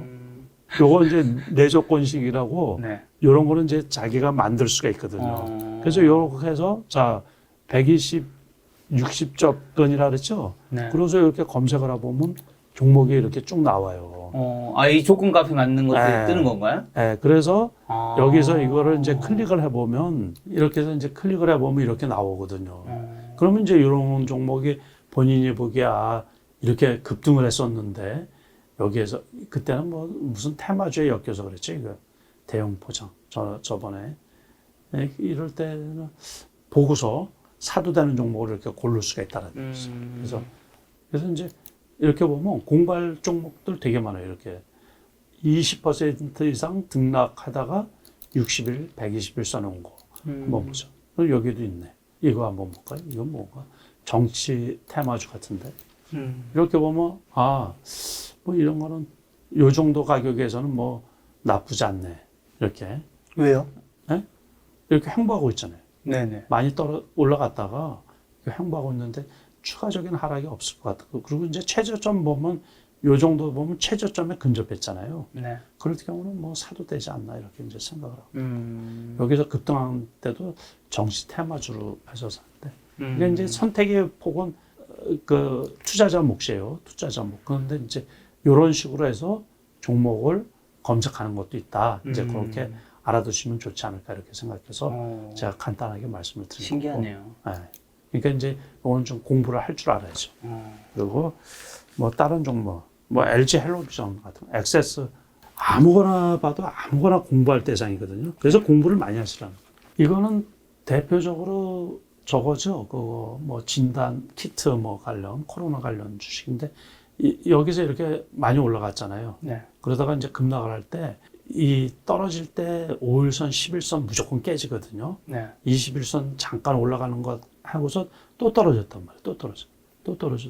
물론 여기에서도 여기까지도 떨어질 수 있어요. 그런데 이번에 코로나 다시 확산되고 있잖아요. 그러면서 이럴 때는 이제 매수해가지고서 몇 번 이렇게 하면 상당히 많이 올라갔죠. 보통 이런 그래프에서는 잘 안 떨어져요. 추가 하락이. 네. 추가 하락이. 그리고 회사 실적도 괜찮고 작년에 뭐 작년에 코로나 때문에 실적이 얼마나 좋았겠어요. 그러니까 우리가 이럴 때는 이제 사기가 불안한데 계속해서 이렇게 하락을 하니까. 그런데 이제 올라간 다음에 이럴 때는 그 분위기 봐가지고 다시 이제 한번 사서 수익을 주면 코로나가 재확산되는 게 뭐 네. 오늘 벼랑간 터진 얘기는 아니잖아요. 그렇죠, 그렇죠. 그래서 분위기상 이렇게 쭉 보면 되고 네. 이런 것도 한번 볼까요? 제가 요날 샀어요. 네. 요날에 이제 왜 샀냐면 이날 시간에 상한가 쳤거든요. 이 종목이. 그런데 고점이 시초가고 네. 봉차트에 종가가 최저점이죠. 그러니까 요날 재료는 그 LGU 플러스가 메타버스인가 뭐 그 미국의 메타버스 회사하고 뭐 협업인가 뭐 그거로 해가지고 네. 어쨌든 LG 그 계열사니까는 그러면서 이제 LGU 플러스가 상한가가 간 게 아니고 이게 시간의 상한가가 간 거거든요. 그러니까는 좋은 재료를 해서 시간의 상한가가 갔는데 이날 올라간 거 없이 다 떨어졌단 말이에요. 네. 그러면 이날 이렇게 거래량이 늘었죠. 네. 이 산 사람들이 다 어떻게 돼요? 손해 아니에요, 이날. 네. 그러니까 파는 사람만 이 전에 사가지고 파는 사람만 돈 버는 거고 이날 산 사람들은 다 손해인 거예요. 네. 그러니까 이날 이제 종가에 제가 샀어요. 가만히 네. 보니까 이거 손해 볼 게 없겠다. 그래서 이런 거는 항상 종가에 이렇게 사든가 그 다음날 아침에 시가에 사든가 그래야 되는데 네. 시가에 사기는 좀 불편하니까 종가에 사놓는 거예요. 종가. 그래가지고서 이날 종가에 샀으면 이제 요날 보세요. 이날 그 시가보다도 더 높이 올라갔다가 끝난 거잖아요. 그러고서 올라가고. 그러니까 이럴 때 그래프가 장대로 이렇게 한번 그렸죠. 네. 이날 상한가가 안 나 그랬는데. 그렇죠. 여기 상한가지. 네. 이날 쫓아 샀고 이날 높은 값에 팔아먹을 수가 있었고 쭉 행보하는데 이렇게 보면 11선 거쳐서 이럴 때 십자 도지 나오고서도 계속 가잖아요. 이럴 때도 사도 돼요. 이럴 때. 그러니까 보고서. 그러니까 그래프는 후행성이지만 네. 그러니까 그래프를 장이 좋을 때 특히 네. 올해 같은 경우는 그래프 보는 연습을 많이 하실 필요가 있는 거예요. 계속. 그러면 좋은 종목이 그러니까 많은 수익이 안 나와도 네. 그 좋은 종목들이 꽤 많이 있어요. 그러니까 수시를 보시면서 그 제 책, 네. 제가 지난번 쓴 책에 보면 이제 네. 십자 도지형이라든가 네. 또는 이제 그 양음양 패턴이라든가 네. 뭐 그런 거 있으니까 네. 꼭 공부하시고서 계속 이제 변동성이 큰 장이라 그랬잖아요. 그러면서 그렇죠. 그 순환매가 빠른 장 네. 이런 데서 수익이 나는 방법은 공부하는 수밖에 없어요. 그러니까 이제 공부하라 그러면 다들 공부하기 싫어하시는데 돈 벌려고 그러면 쉽게 돈 버는 게 어디 있어요. 다 공부해야지만 그렇죠. 돈이 벌리고 그러는 건데. 그래서 주식을 그 장이 정체되어 있는 것 같아도 찾아보면 투자할 종목이 엄청 많이 있거든요. 네. 그래서 끊임없이 이렇게 이제 살펴보고 공부하시면 네. 좋은 종목들이 계속 나와요. 종목 얘기하셔서 그런데 네. 저도 좀 궁금한 종목 몇 종목 좀 예. 제가 이제 시장에서 이제 좀 음. 전문가로 하신 분들이 좀 좋게 말하는 종목 중에 몇 개를 좀 골라봤는데요. 자, 첫 번째는 이제 보복 소비주와 관련된 종목이죠. CJ CGV. 선생님, 대표님 어떻게 보십니까? 이제 여기에서는 똑같아요. 그 5월 초에 올라갔을 때 경기 재개가 된다 그래서 그 백신 있잖아요. 많이 맞췄다고요. 그러면서 이제 CGV야 뭐 다 아시다시피 이제 영화관이잖아요. 영화관이니까는 그래서 이제 그 기대심리 때문에 올라간 거고 여기에서는 이제 여기까지 떨어지면 뭐 팔 필요는 없겠죠. 그렇지만은 그 경기가 재개되고 코로나가 많이 맞춘다고 하더라도 이제 요즘에 넷플릭스 같은 그런 거 많이 있잖아요. 그러니까 우리나라 같은 경우도 웨이브라든가 여러 그 OPT 업체들이 많이 생겼거든요. 그렇죠. 그러다 보니까는 과거처럼 이렇게 네. 영화관에 많이 찾아가고 그러지는 않을 것 같거든요.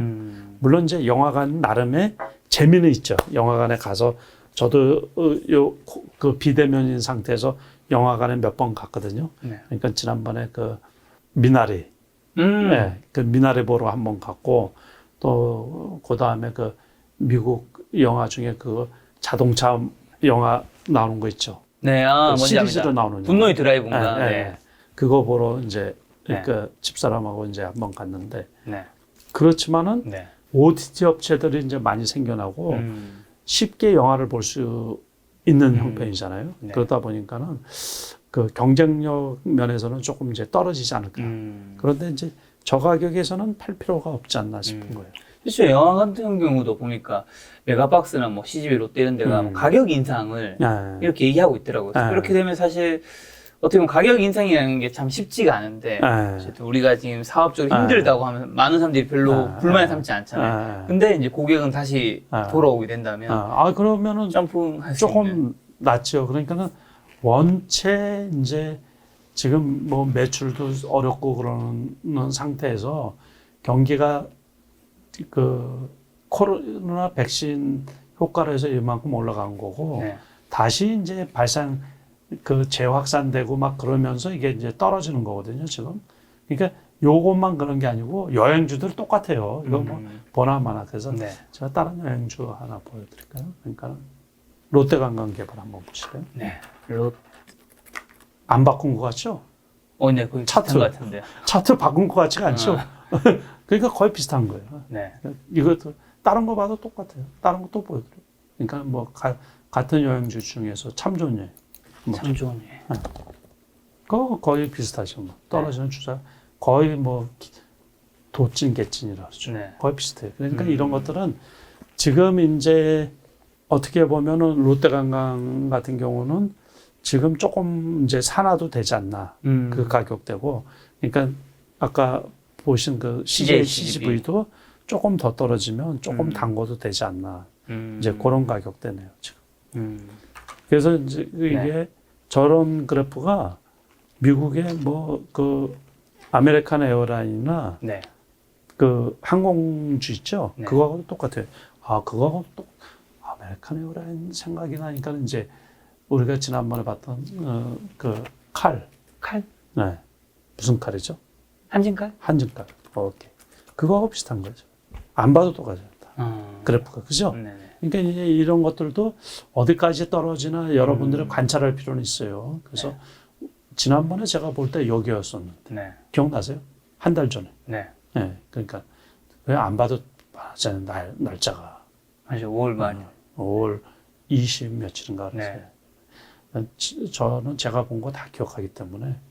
그러니까 그래서 여기까지 올라갔다가 이제 그 역시 그 코로나 재확산되면서 이렇게 떨어지는 거예요. 실적도 뭐 그렇게 좋은 편이 아니니까는 그러니까 떨어지는데 이제 어디까지 떨어지나 봤다가 뭐 한 여기 정도까지 떨어진다 그러면 사도 되죠.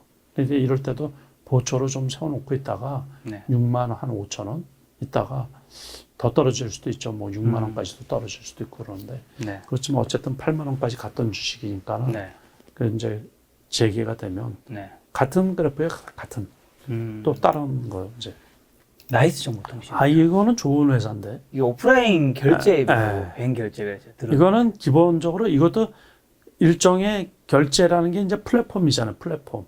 그러니까는 고정거래처가 꾸준하니까는 꾸준히 괜찮은 거예요. 꾸준히 괜찮고 그렇다고 해서 뭐 우리가 통신주들을 보통은 경기 방어주라고 그러거든요. 네. 그 경기 방어주라고 얘기를 하는 게 경기에 영향을 안 받는 거예요. 경기가 나빠지나 뭐라나 전화는 계속해서 하잖아요. 휴대폰. 그러니까는 그 대표적인 그 통신사 KT 같은 경우 네. 1년에 7천억, 8천억씩 그냥 매년 그냥 그대로 벌거든요. 네. 그렇다고 더 뭐 떼돈을 벌고 이런 것도 없고 SK텔레콤 같은 경우도 마찬가지고 네. 그런데 이제 그런 것들이 따로 이제 모색을 하다 보니까는 그 OTT 이쪽에 이제 진출해서 협업을 한다든가 그래가지고 매출을 늘리려고 많이 노력을 하거든요. 나이스 정보도 마찬가지예요. 그러니까 이것도 기업이 어떤 확장성 이런 데는 우리가 한번 이제 생각을 해봐야 되는데 기업 자체에서 고민을 하고 있겠죠. 어떻게 하면 그 좋은 회사를 그 더 키울 수 있나. 그런데 지금 제가 봐서는 그렇다고 해서 뭐 쭉쭉 뻗어나갈 그건 없을 것 같고 모르겠어요. 네. 제가 알고 있는 범위 내에서는 이제 장기 성장성에 회사가 어떤 노력을 기울이고 있는지 그건 네. 잘 모르겠는데 크게 떨어지고 그런 건 없어요. 네. 그냥 그렇게 요즘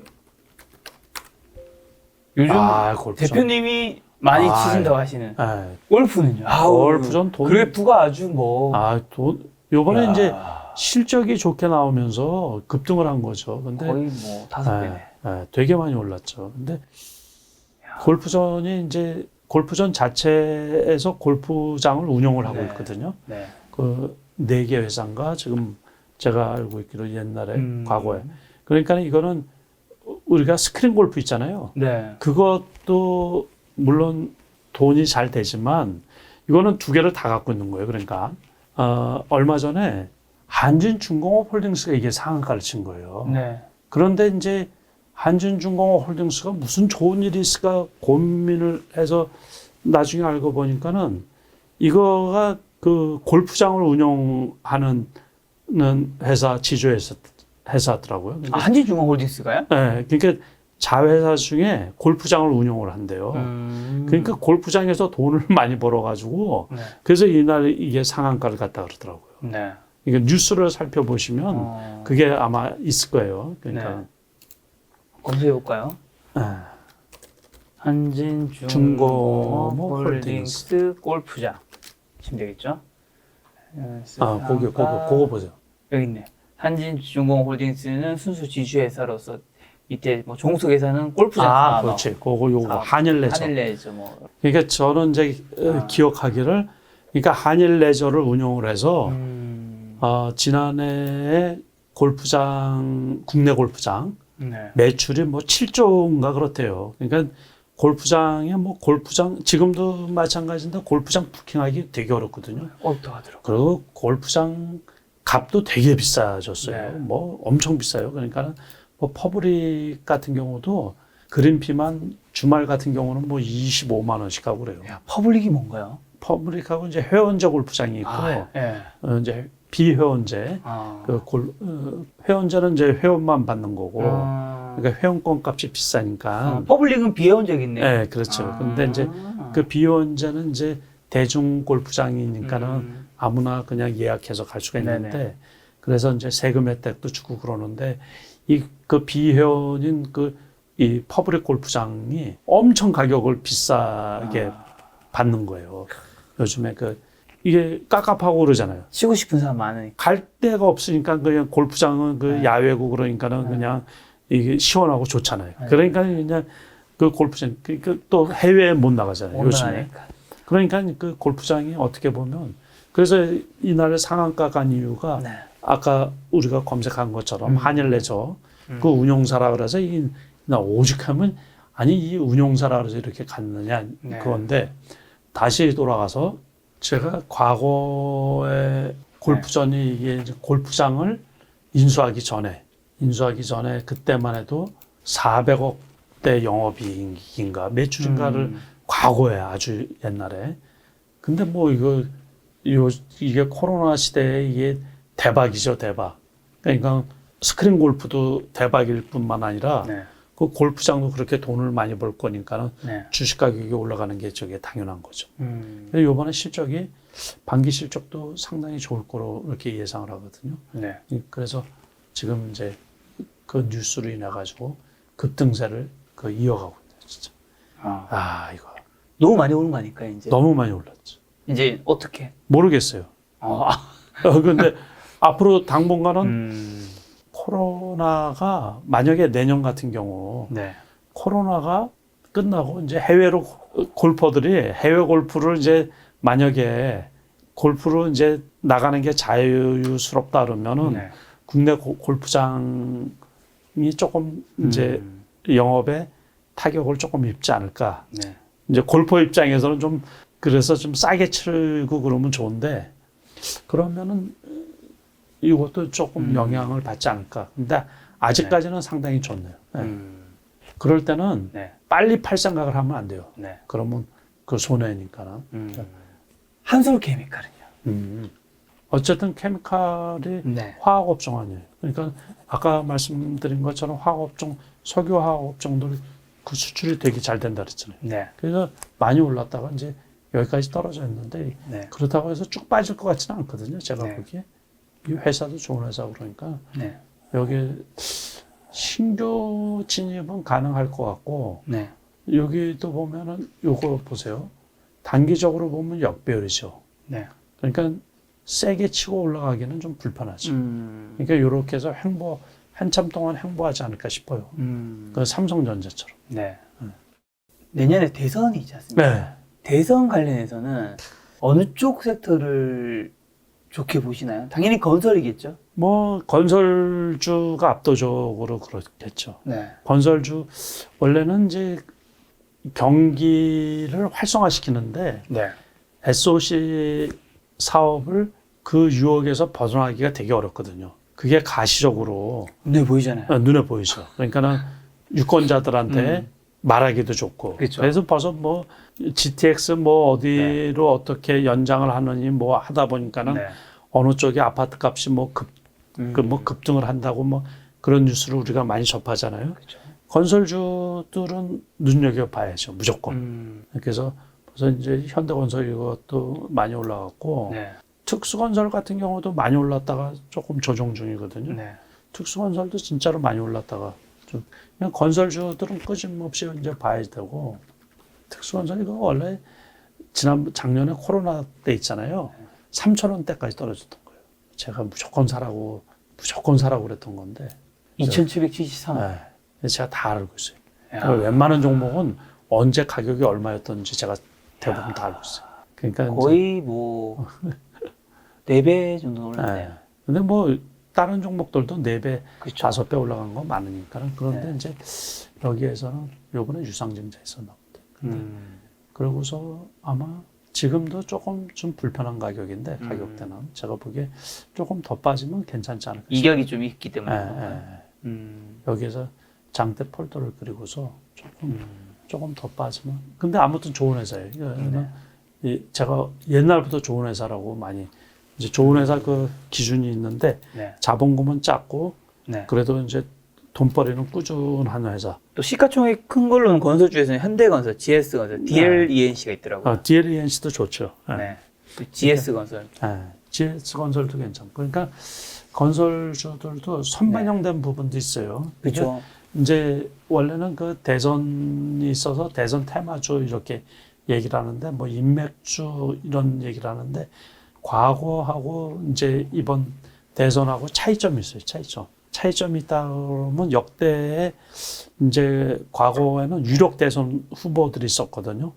그래서 그 주식들이 그 관련주들이 뭐 심지어 몇 년에 걸쳐서 꾸준히 올라갔던 그렇죠. 게 있었어요. 근데 요번에는 이제 물론 이제 뭐 그래도 지지를 많이 받는 분들이 있는데 나름 리스크가 있어요. 리스크. 다 리스크가 좀 있으시더라고요. 그러니까 대선주는 리스크가 있기 때문에 그 투자자들 입장에서 좀 조심해야 돼요.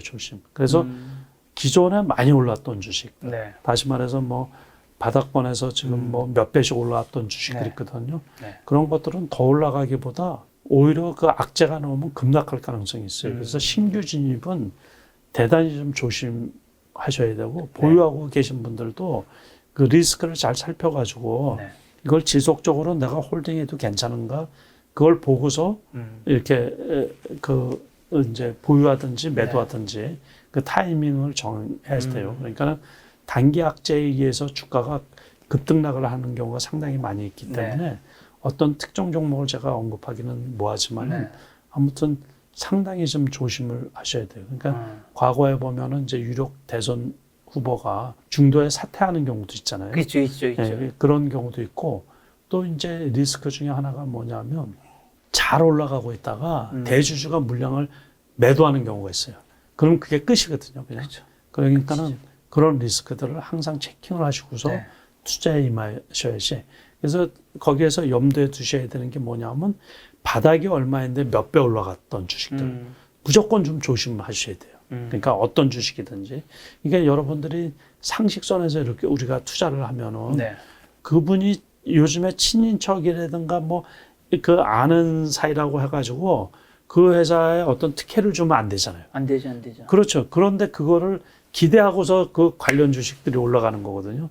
그러니까는 우리가 지금 디지털 시대, 첨단 시대에 살고 있는데 사고가 구시대적인 사고를 가지고서 어떤 그 투자를 한다. 그거는 아니거든요. 그러니까 그렇다고 해가지고 우리가 마냥 외면할 수는 없죠. 이게 눈앞에서 그 관련주라고 해서 올라가고 오르긴 있는데. 하니까. 네, 그러니까는 그래서 냉정하고 좀 잘 이렇게 나중에 이제 유력 대선 후보가 당선이 됐다 그러면 정책주 있잖아요. 정책주. 네. 그거는 미국도 마찬가지지만은 그 돈이 이제 정책이 집행되면서 돈이 가니까는 네.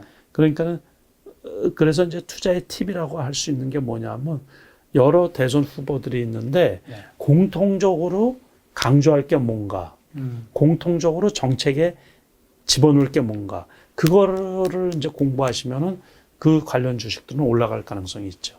그러니까 지금 말씀하신 것처럼 건설주 같은 경우 네. 이런 것들은 우리가 다음 이슈에 또 요즘에 이제 부동산 값이 서울 같은 경우 너무 급등하고 있으니까는 네.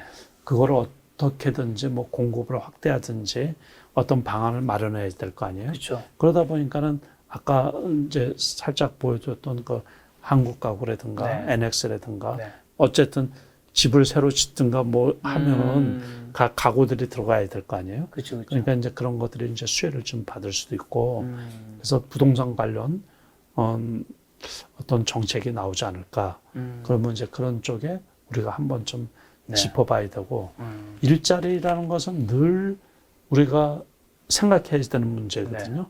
아마 평생 우리가 살면서 양질의 일자리를 고민 안 할 수가 없잖아요. 그렇죠. 그러니까 이제 그 일자리 관련 그런 쪽의 기업들 네. 이런 것들은 뭐 정권이 이렇게 이제 대선 때 되면 네.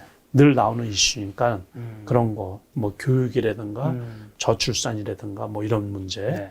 또 뭐 이런 것들은 항상 이슈가 될 수 있는 문제니까는 그런 것들은 이제 한 번씩 네. 우리가 점검하면은 투자에 도움이 되지 않을까. 지금 그렇게 생각합니다. GS 건설 같은 경우가 지금 한 3배 정도 올랐잖아요. 네, 많이 올랐네요. 그 다음에 뭐 현대건설도 검색해서 보면 꾸준히. 현대건설도 한 3배 정도 올랐죠. 네. 2만 원에서 6만 원이니까.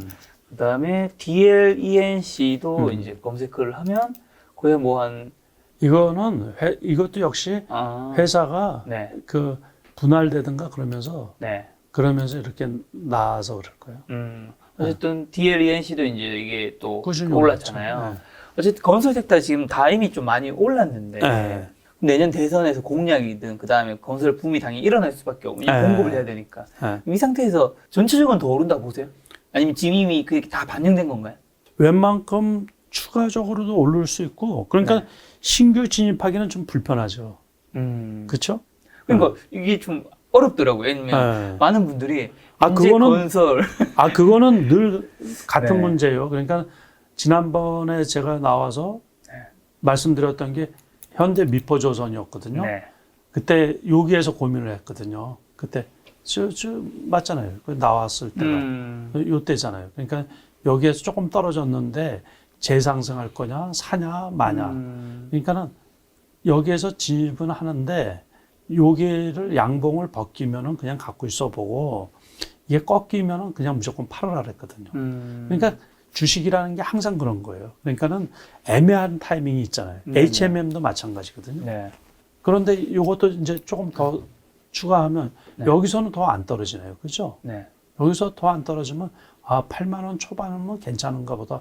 이렇게 생각할 수가 있는 거죠. 그러니까는 어떤 많이 올라간 부분, 네. 그 부분에 관해서 꼭 그거를 뭐 양자택일하듯이 그렇게 고정관념을 들일 필요 없어요. HMM. 그때도 요 주식 가지고서도 분명히 말씀을 드렸거든요. 여기잖아요. 여기서 이렇게 급락을 했는데 네. 여기서 진입을 해서 이거를 뛰어넘고 있으면 갖고 있고 그런데 여기서 보니까 조금 뛰어넘고서 그냥 곧바로 이렇게 떨어지네요. 그죠? 그때 여기서 떨어진 이유가 뭐예요? 뭐 때문에 그랬어요? 뭐였나요? 산업은행에서 네네. 3천억 규모의 전환사채를 네네. 매도를 그 주식으로 전환한다는 거예요. 그러다 보니까 그 악재로 인해 가지고 여기서 급락을 했던 거거든요. 네. 이쪽에서는 미래 아는 쪽에서 팔았을 거고 네. 요게 급락을 했다가 반등했다가 이렇게 추세적으로 이렇게 떨어졌는데 지금 그래프상으로는 여기에서는 뭐 추가 하락은 없을 것 같아요. 단기적으로. 그러니까는 꼭 요때 그때 상황에 따라서 네. 이제 이렇게 대처를 하는 거죠. 대처. 그러니까 그 뭐 건설주들도 미리 많이 올라왔는데 네. 내년에 또 올라갈 건가 그런 것까지 걱정할 필요는 없어요. 그렇게 하면 주식 못 하죠. 뭐 그거 5만 가지 걱정이 다 생길 텐데 그냥 그때그때 네. 보고서 네.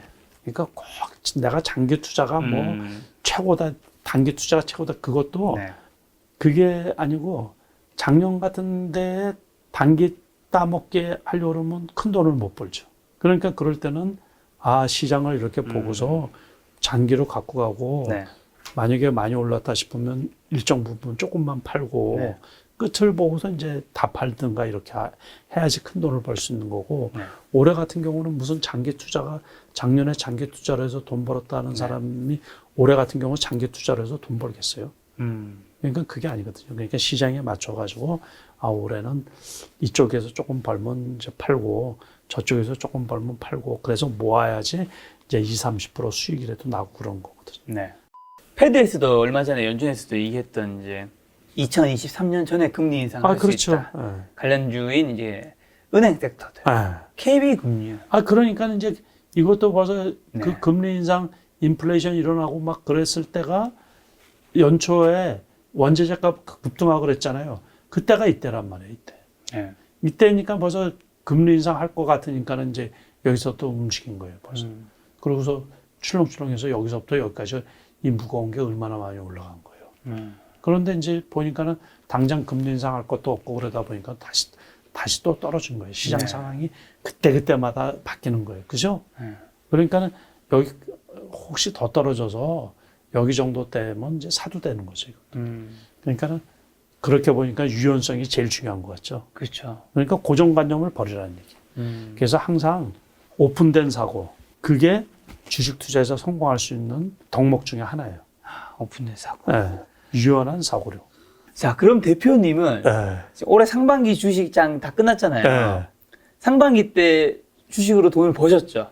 당연히 벌죠. 네, 버셨죠. 난 직업이 이게 전업 투자자이시니까. 자, 상반기 이미 다 끝났으니까 지금 보유하지 않은 종목 중에 내가 이 종목 한 개로 이렇게 좀 잘 버신 케이스 그거 하나 종목 한번 차트 한번 보면서 같이 얘기하면 좋을 것 같은데. 그 종목은 네.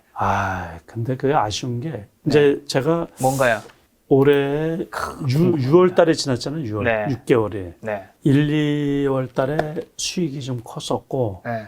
3월 달에는 손실이고 4월 달에도 소폭 손실이고 5월 달에도 벌었고 6월 달 벌었고 그러니까 2달 까먹었어요. 2달. 네.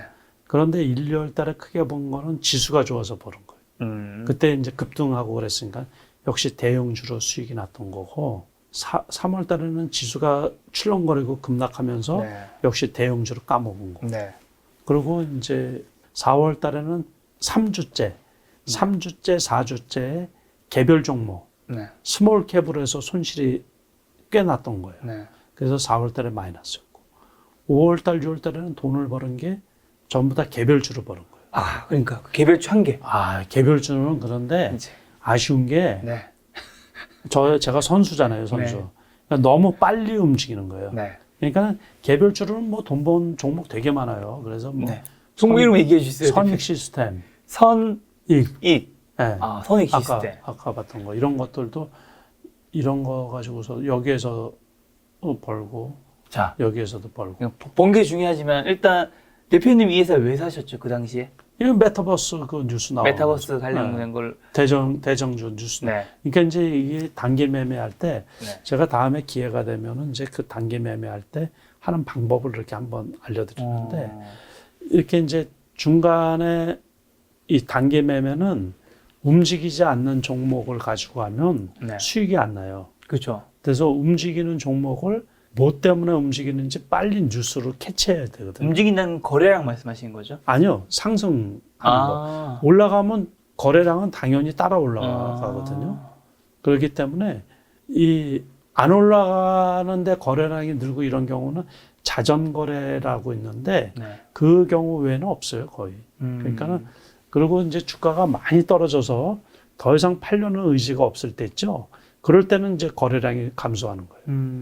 그래서 그 외에 뭐 거래량 이제 그거는 좀 그렇고 보통 주가가 이렇게 움직일 때 있잖아요. 거래량이 대폭 터지는 수밖에 없어요. 여기서도 보세요. 이 거래량 올라가니까 거래량이 하고 지금 이제 정체되니까 거래량이 줄어드는 거거든요. 네. 그래서 이제 이 종목 그러니까는 그 돈 번 종목 지난달 같은 경우는 수익이 좀 네. 6월달 같은 경우는 비교적 좀 큰 편이었고 그럴 때는 이제 투자자분들이 이제 기억해야 될 것 중에 하나가 네. 시중에 돈이 너무 많이 들어와 있는 거예요. 네. 그러니까 오늘 같은 경우도 보면 카카오 게임즈 있죠. 네. 한번 그거 한번 보세요. 카카오 게임즈 7만 원짜리잖아요. 오, 24%? 7만 원인데 거래량 보세요. 거래량 네. 2천만 주예요. 네. 그러면 야. 가격이 돈이 얼마예요, 도대체? 야. 어마어마하네요. 자, 이거는 이제 오늘 지금 구글에서 그 매출 1위라 그래가지고 네. 그래서 이제 신작으로 지금 발표한 종목이 그래서 이제 그랬는데 이거 보세요. 비싼 가격 이현지야. 이런 거 비싼데 거래량 보세요. 거래량 1,000만 주가 넘죠. 1,300만 주. 그러니까 돈이 얼마라고 생각이 드세요? 5만 주짜리 계산도 못 하실 거 아마. 그렇죠? 네. 어려운데요. 그러니까 돈이 그렇게 많이 있는 거예요. 돈이. 지금 이 주식 시장에. 네. 그러고서 되는 종목 지금 이렇게 지수도 그렇고 특히 이슈가 없고 그러면 우리가 돈쏠림이라 그래요. 돈쏠림. 네. 돈쏠림 현상. 그러니까는 되는 종목에 돈이 확 몰리는 거예요. 네. 돈이 올려버리는 거죠. 그렇죠. 그 돈이 올리는 게 아니고 재료가 저게 네. 올라갈 재료다라고 이렇게 돈이 몰려서. 그렇죠. 그러면 돈 쏠림을 해서 다른 종목에 있던 돈들이 그쪽으로 오는 거예요. 그걸 돈 쏠림이라 그래요. 네. 키 맞추기라는 것도 있고 그 용어라는 것들도 좀 좀 알아둘 게 많이 있거든요. 이런 거 가지고서도 수익 많이 이렇게 예? 이현제약도 뭐 그 요즘에 그 코로나 백신 중에서 화이자하고 모더나의 핵심 기술의 mRNA 방식이라는 거 그랬죠. 저 기업이 유일하게 그 우리나라에서 mRNA 방식으로 그 백신을 생산해낼 수 있는 그 기술력이 다 세팅되어 있는 업체라고 과거에 이제 이렇게 떴거든요. 그러니까 이제 그래서 지속적으로 올라가는 거지. 그 그래프 지금 보신 것처럼 이렇게 봐요. 요때부터 떴나 봐요. 요때부터. 그러니까 이렇게 해서 끊임없이 이렇게 쭉 올라가. 그러고서 이제 폭발적으로 코미팜 같은 경우는 이제 이거 아쉽게 올라갈 때 못 봐가지고 사지도 못했는데 이렇게 올라가니까 이제 거래량이 거의 없잖아요. 없다가 이제 이렇게 올라간 거지. 그러니까 지금 시중에 주식 시장에 돈이 너무 넘쳐가고 있어요. 넘쳐. 그래서 갈 데는 없고 그러니까 이제 낼 만한 종목이다 그러면 뭐 엄청 많이 올라가죠. 그러니까 말이 조금 바뀌어졌어요. 이런 거는 이제 정치 테마주인데 이것도 지속적으로 많이 올라갔거든요. 이거. 네. 되게 많이 올랐죠. 그러니까 살펴보시면 네. 투자할 때 종목이 되게 많아요. 그러니까 저희 같이 이제 그 단기 매매에서 수익이 날 때는 네. 솔직히 종목을 몰라요. 너무 이렇게 회전율이 높다 보니까 네네. 이 종목 가서 벌고 이 종목 가서 벌고 그러니까 어떻게 이제 지난해처럼 이제 장이 대형주 가지고 돈을 벌 때는 어떤 종목으로 돈을 벌었는지 아는데 이렇게 이제 개별주 있잖아요. 그럴 네. 때는 벌긴 벌었는데 뭘 갖고 벌었는지 내가 알아. 그러니까 까먹은 종목도 몰라요. 금방 잊어버리기 때문에. 그래야지 이제 정신건강에도 좋지. 대표님도 3월, 4월에 까먹었다고 하셨죠? 네. 이렇게 주식을 많이 하시는데 왜 까먹으셨어요? 그러니까 대형주가 떨어지니까는 네. 어쩔 수 없지. 그건 이제 보유하고 있을 때 까먹은 거. 사고 팔고 치우고가 아니고 네. 그 사이즈가 좀 크다 보니까는 네. 그런 거는 그냥 갖고 갈 때. 근데 이제 계산할 때는 이제 어떻게 하냐면 월별로 계산을 하다 보니까 네. 어쨌든 3월 달에 보유하고 있는 종목에 까먹으면 네. 내 자산에서 마이너스 2월 말 기준으로 해서는 마이너스니까 3월 달이 마이너스가 된 거고. 네. 그래서 제가 제 계좌 관리하고 그러는 거는 일반 분들하고 좀 다를 수가 있잖아요. 저는 전업 투자다 보니까는 월별로 계산을 한다 그러죠. 그래서 남들 월급 받는 것처럼 이번 달에 얼마를 벌었네. 네. 그 기준을 잡다 보니까 네. 3월 달은 마이너스였고 네. 4월 달은 대형주는 괜찮았는데 단기 매매할 때 미스가 나가지고 네. 그 4월 달에는 세 번째 주, 네 번째 주 마이너스. 그래가지고 4월 달에도 좀 손실이 났죠. 손실. 네. 자, 이제 엔터주 좀 여쭤보려고 하는데, 엔터주가 속한 곳에서는 하이브, 뭐 JYP, YG 엔터테인먼트, CJ ENM, 뭐 스튜디오 드래곤 같은 것들이 이제 시가총액 큰 기업들인데 네. 좀 어떻게 보세요? 원래 엔터주 되게 좋죠. 그러니까 네. 콘텐츠잖아요. 콘텐츠. 그렇죠. 콘텐츠 중에 이제 한 분야. 그 중에서도 제일 큰 분야가 엔터주. 엔터주 말고도 원래 콘텐츠 자체에 이제 기획사. 네. 그러니까 엔터주가 기획사고 제작사가 있죠. 제작사. 네. 드라마 제작, 영화 제작하는 그렇죠. 제작사. 그거 가지고서도 이제 모 방송에서 방송을 했거든요. 제가 얼마 전에. 그래서 이제 또 신문에도 대문짝만하게 나왔어요. 매일경제 같은데 콘텐츠 관련해가지고 우리나라 산업의 한 축을 담당하고 있죠. 그러니까는 심지어 이제 자동차 있잖아요. 네. 자동차 전체 수출액보다 네. 이 콘텐츠 수출액이 더 많다라는 얘기도 있어요. 시가총액으로 따져도 지금 콘텐츠 기업 전체 시가총액이 자동차 산업보다 더 커요. 사이즈가. 그러니까 우리가 그 중에서 뭐 아까 말씀드린 OTT 업종 그런 것도 다 콘텐츠에 해당하는데 그 중에서도 우리가 대표적인 게 이제 엔터주인데 이거 상장되고서 여기까지 떨어졌던 거잖아요. 19만 네. 5천 하이브.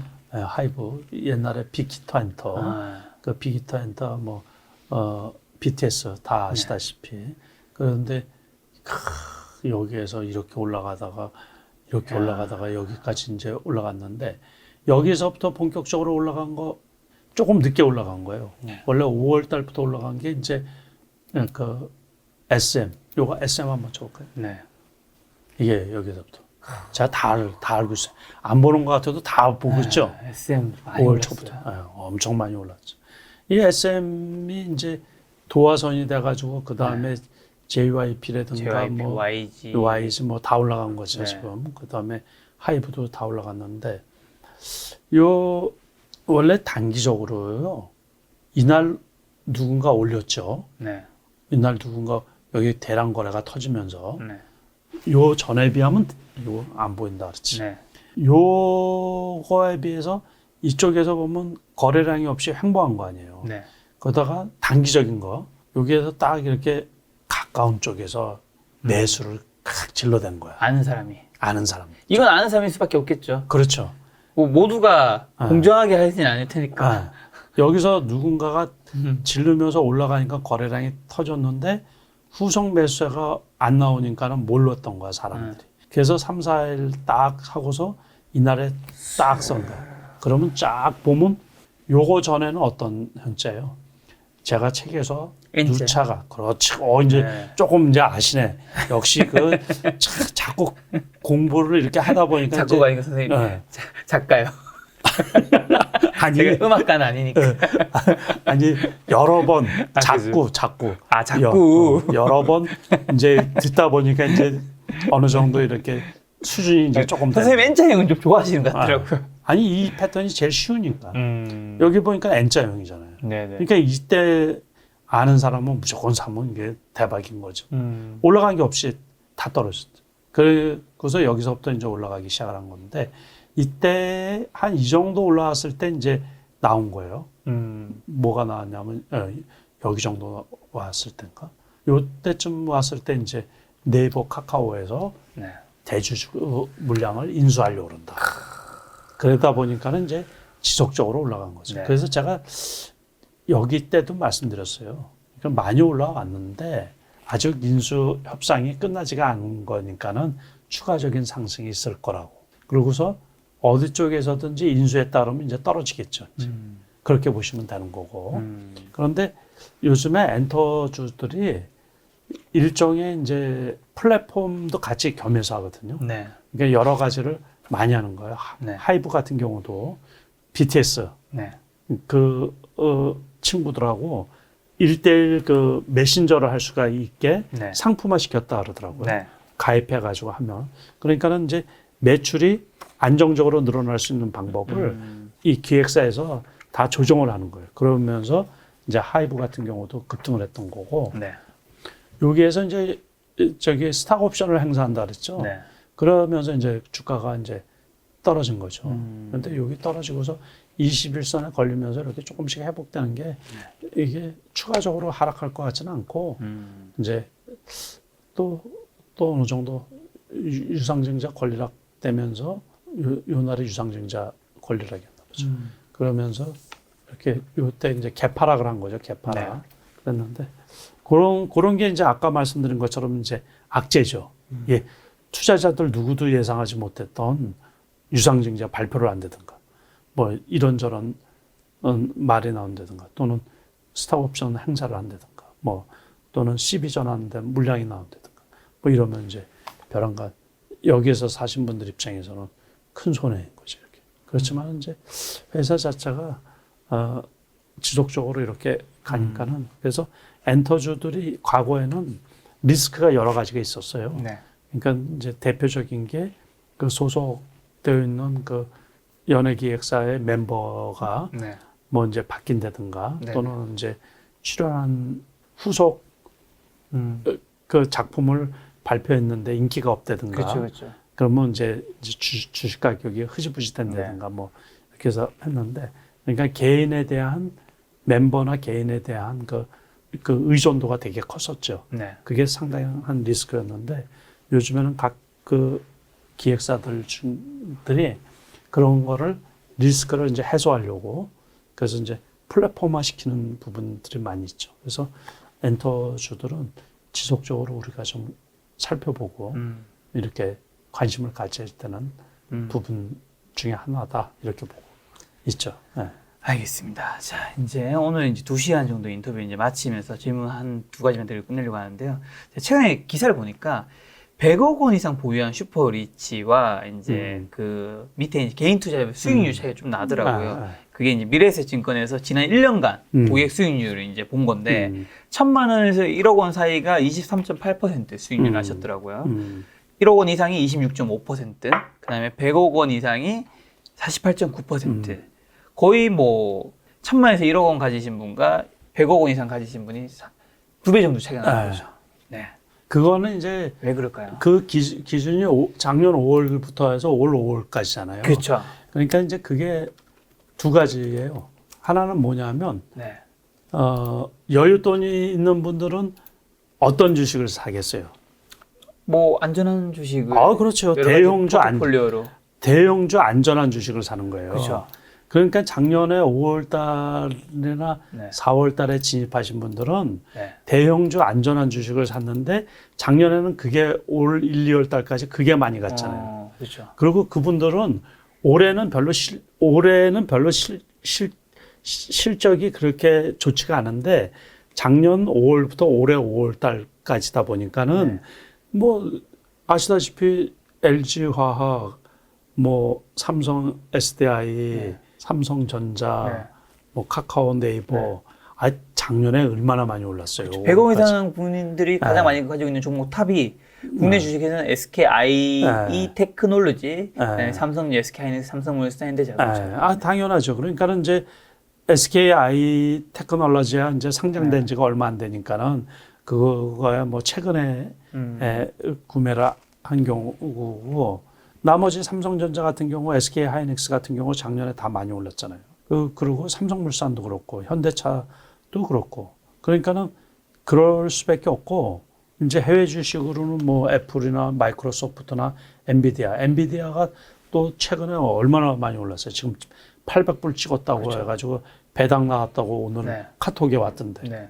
항서제약은 중국의 뭐 1등 제약회사고. 그러니까는 이제 이 고액 자산가들은 안전하고 더디 가더라도 일단은 원돈을 안 까먹을 종목들을 사는데 제가 전업 투자할 때 얼마 갖고 했다 그랬죠? 천만 원이었나요? 네, 1,000만 원 갖고 했는데 네. 1,000만 원 가지고서 무슨 장기 투자를 해요.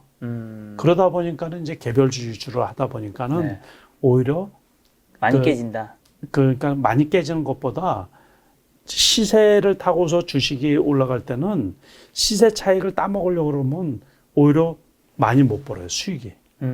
요즘 같은 횡보장에서는 실력이 좋은 분들은 단기 매매하는 게 수익이 월등히 많은데 그렇죠. 그러니까 지금 말씀하신 그 통계는 네.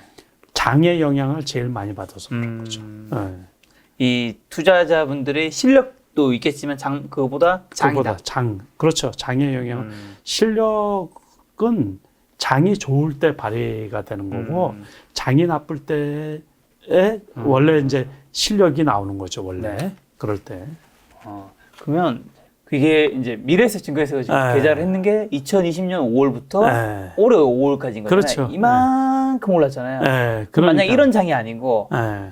이런 장이었으면 그러면은 실력 좋은 개인 투자가들 네. 1,000만 원 있는 분들이 갖고 더 수익률이 높았을 수도 있다. 높을 수도 있죠. 그런데 근데 이분들이 통계적으로 이렇게 봐도 네. 이제 단기 매매가 수익 내기가 어렵긴 어려워요. 제가 이렇게 봐도. 그러니까 네. 우리가 이제 그 실전 투자대 같은 데 네. 있잖아요. 그런데 이렇게 보면 버는 사람들이 더 많긴 많죠. 요즘 같은 장에서는. 네. 그러니까는 한 심지어 70% 정도 수익이 나는데 30% 정도 손해를 보고. 네. 그런데 언제 한 번은 제가 보니까는 몇 년 전에 보니까 장이 되게 나쁠 때였거든요. 네. 그러니까 손실 보신 분이 80%인 경우까지 봤어요. 전체 중에서. 네. 예를 들어서 100명이면 80명 정도가 뭐 돈 10,000원이라도 네. 마이너스고 네. 한 20% 정도가 플러스인데 뭐 20% 중에서도 뭐 진짜 수익률이 미미하지만 네. 그래도 플러스인 분들이 한 20%요 정도. 10몇 프로인 경우도 봤고. 장애 영향을 제일 많이 받는다고 어떻게 보면 봐야죠. 지난 5월부터 올해 5월까지는 뭐 장이 한 50에서 60, 70% 올랐으면 예. 지금 그 장에 맞춰서 이제 투자를 하신 분, 지수를 어떻게 보면 많은 투자를 하면 아무래도 지수를 좀 따라가는 게 되는 거예요. 그럼요. 우량주 근데- 위주로 뺏겨 예. 갈 수밖에 없죠. 근데 돈이 적으신 분들은 이제 지수를 이기려고 하신 분들은 예. 오히려 지수를 수익률. 못 이기는. 예. 그런 경우가 상당히 많죠. 그러니까 이게 우리가 부동산 투자를 할 때 네. 부동산을 사갖고 있는 사람이 돈을 많이 벌겠어요? 중개해서 수수료 먹는 분이 돈을 많이 벌겠어요? 너무 어려운데요? 둘 다 아니, 많이 볼 것 같은데. 아니, 그게 아니고 서울의 아파트를 그냥 네. 갖고 있는 분이 돈을 많이 벌겠지. 그 수수료, 요즘 주변에도 수수료 많죠. 엄청납니다. 비싸죠. 집값이 올랐어. 그렇지만 이제 일반적으로 보면 네. 우리가 그래서 전문 용어로 말할 때 네. 아비트리지 거래라는 게 있거든요. 아비트리지 거래. 네. 그게 있는데 그거를 우리말로 하면 차익 거래라 그래요. 차익 거래. 네. 차익 거래가 몇 년 전에 비트코인 같은 경우 거래소가 여러 군데 있잖아요. 네. 그래서 한국이 비트코인 가격이 비싸잖아요. 이게 미국 거를 사가지고 한국에 파는 그 시세 차익을 보는 네. 거를 아비트리지 거래라 그래요. 네. 그 전문 용어로. 그러니까 이제 그런데 그거를 실행을 했던 경우가 상당히 많이 있거든요. 네. 그러니까 주식도 중국 주식에 보면 상해 주식이 있고 홍콩 주식이 있고 그러잖아요. 그럼 그 가격 차이가 나요. 네. 그러면 상식적으로 생각해서 그러면 이 상해 주식을 사가지고 홍콩이 비싸니까 홍콩에다가 내가 팔아야지. 실질적으로 그랬어요. 미국 네. 비트코인 가격이 한국에 있는 비트코인 가격보다 네. 싸니까는 네. 또 우리나라에 이제 거래소가 여러 군데 있었잖아요. 요즘에는 뭐 40군데가 넘고 막 그래서 말이 많았었는데 싼 거를 사다가 비싼 거를 프로그램을 만들어 가지고 비싼 데다 팔아야지. 그렇게 하는 사람이 돈을 못 벌어요, 오히려. 그럴 거 아니에요. 그 옛날에 비트코인 가격이 1비트코인에 뭐 관심 가졌을 때만 해도 4년 전, 5년 전일 때 1비트코인 가격에 20만 원, 30만 원 했었는데. 20만 원. 네, 그게 8천만 원까지 갔다가 지금 3천만 원대까지 떨어졌잖아요. 네. 그러니까 그때 아비트리지 거래라는 거를 그 했던 사람들이 실질적으로 있었거든요. 네. 근데 그렇게 해서 돈을 못 버는 것처럼 네. 단기 매매에서 큰 수익을 나기가 네. 상당히 좀 어려운 거예요. 그렇다고 불가능한 거는 절대로 아니에요. 저 같은 경우만 해도. 단기 매매 돈을 보시잖아요. 예. 아, 그래서 이제 그거는 공부를 좀 많이 해야 되고, 그것도 이제 보는 종목들이 다 있어요. 거래량이 많아야지 그렇죠. 되고, 급등하는 종목 중에서. 다음 달 7월 달에 주제가 정해졌네요. 예. 단기 매매로 어떻게 많은 돈을 벌 수 있는가?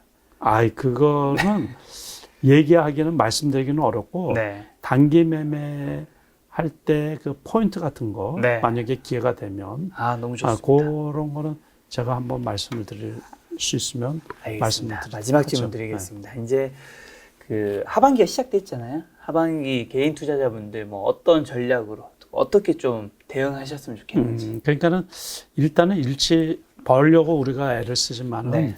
잃지 않는 게 기본이거든요. 네. 그래서 이제 미국장 또 미국 경제 동향 네. 그거를 좀 잘 보시고 거기하고 매칭을 시켜야지만 되거든요. 그래서 기관 투자가하고 외국인 투자 동향을 좀 잘 보시면서 너무 긍정적으로만 시장을 볼 것도 아니고 네. 너무 부정적으로만 볼 것도 아니고 그러거든요. 그래서 너무 또 여러 종목을 볼 필요도 없어요. 그러니까는 자기 처지에 투자자분들이 그 자기가 처해져 있는 그 상황에 맞춰서 몇 개 종목, 네. 몇 개 종목을 기술적으로 분석을 잘하고 또 이제 리스크 관리도 이렇게 하면서 네. 체킹을 하면서 그 가격대에 왔을 때 네. 매수를 했다가 또 일정 부분 수익이 나면 매도하는 전략으로.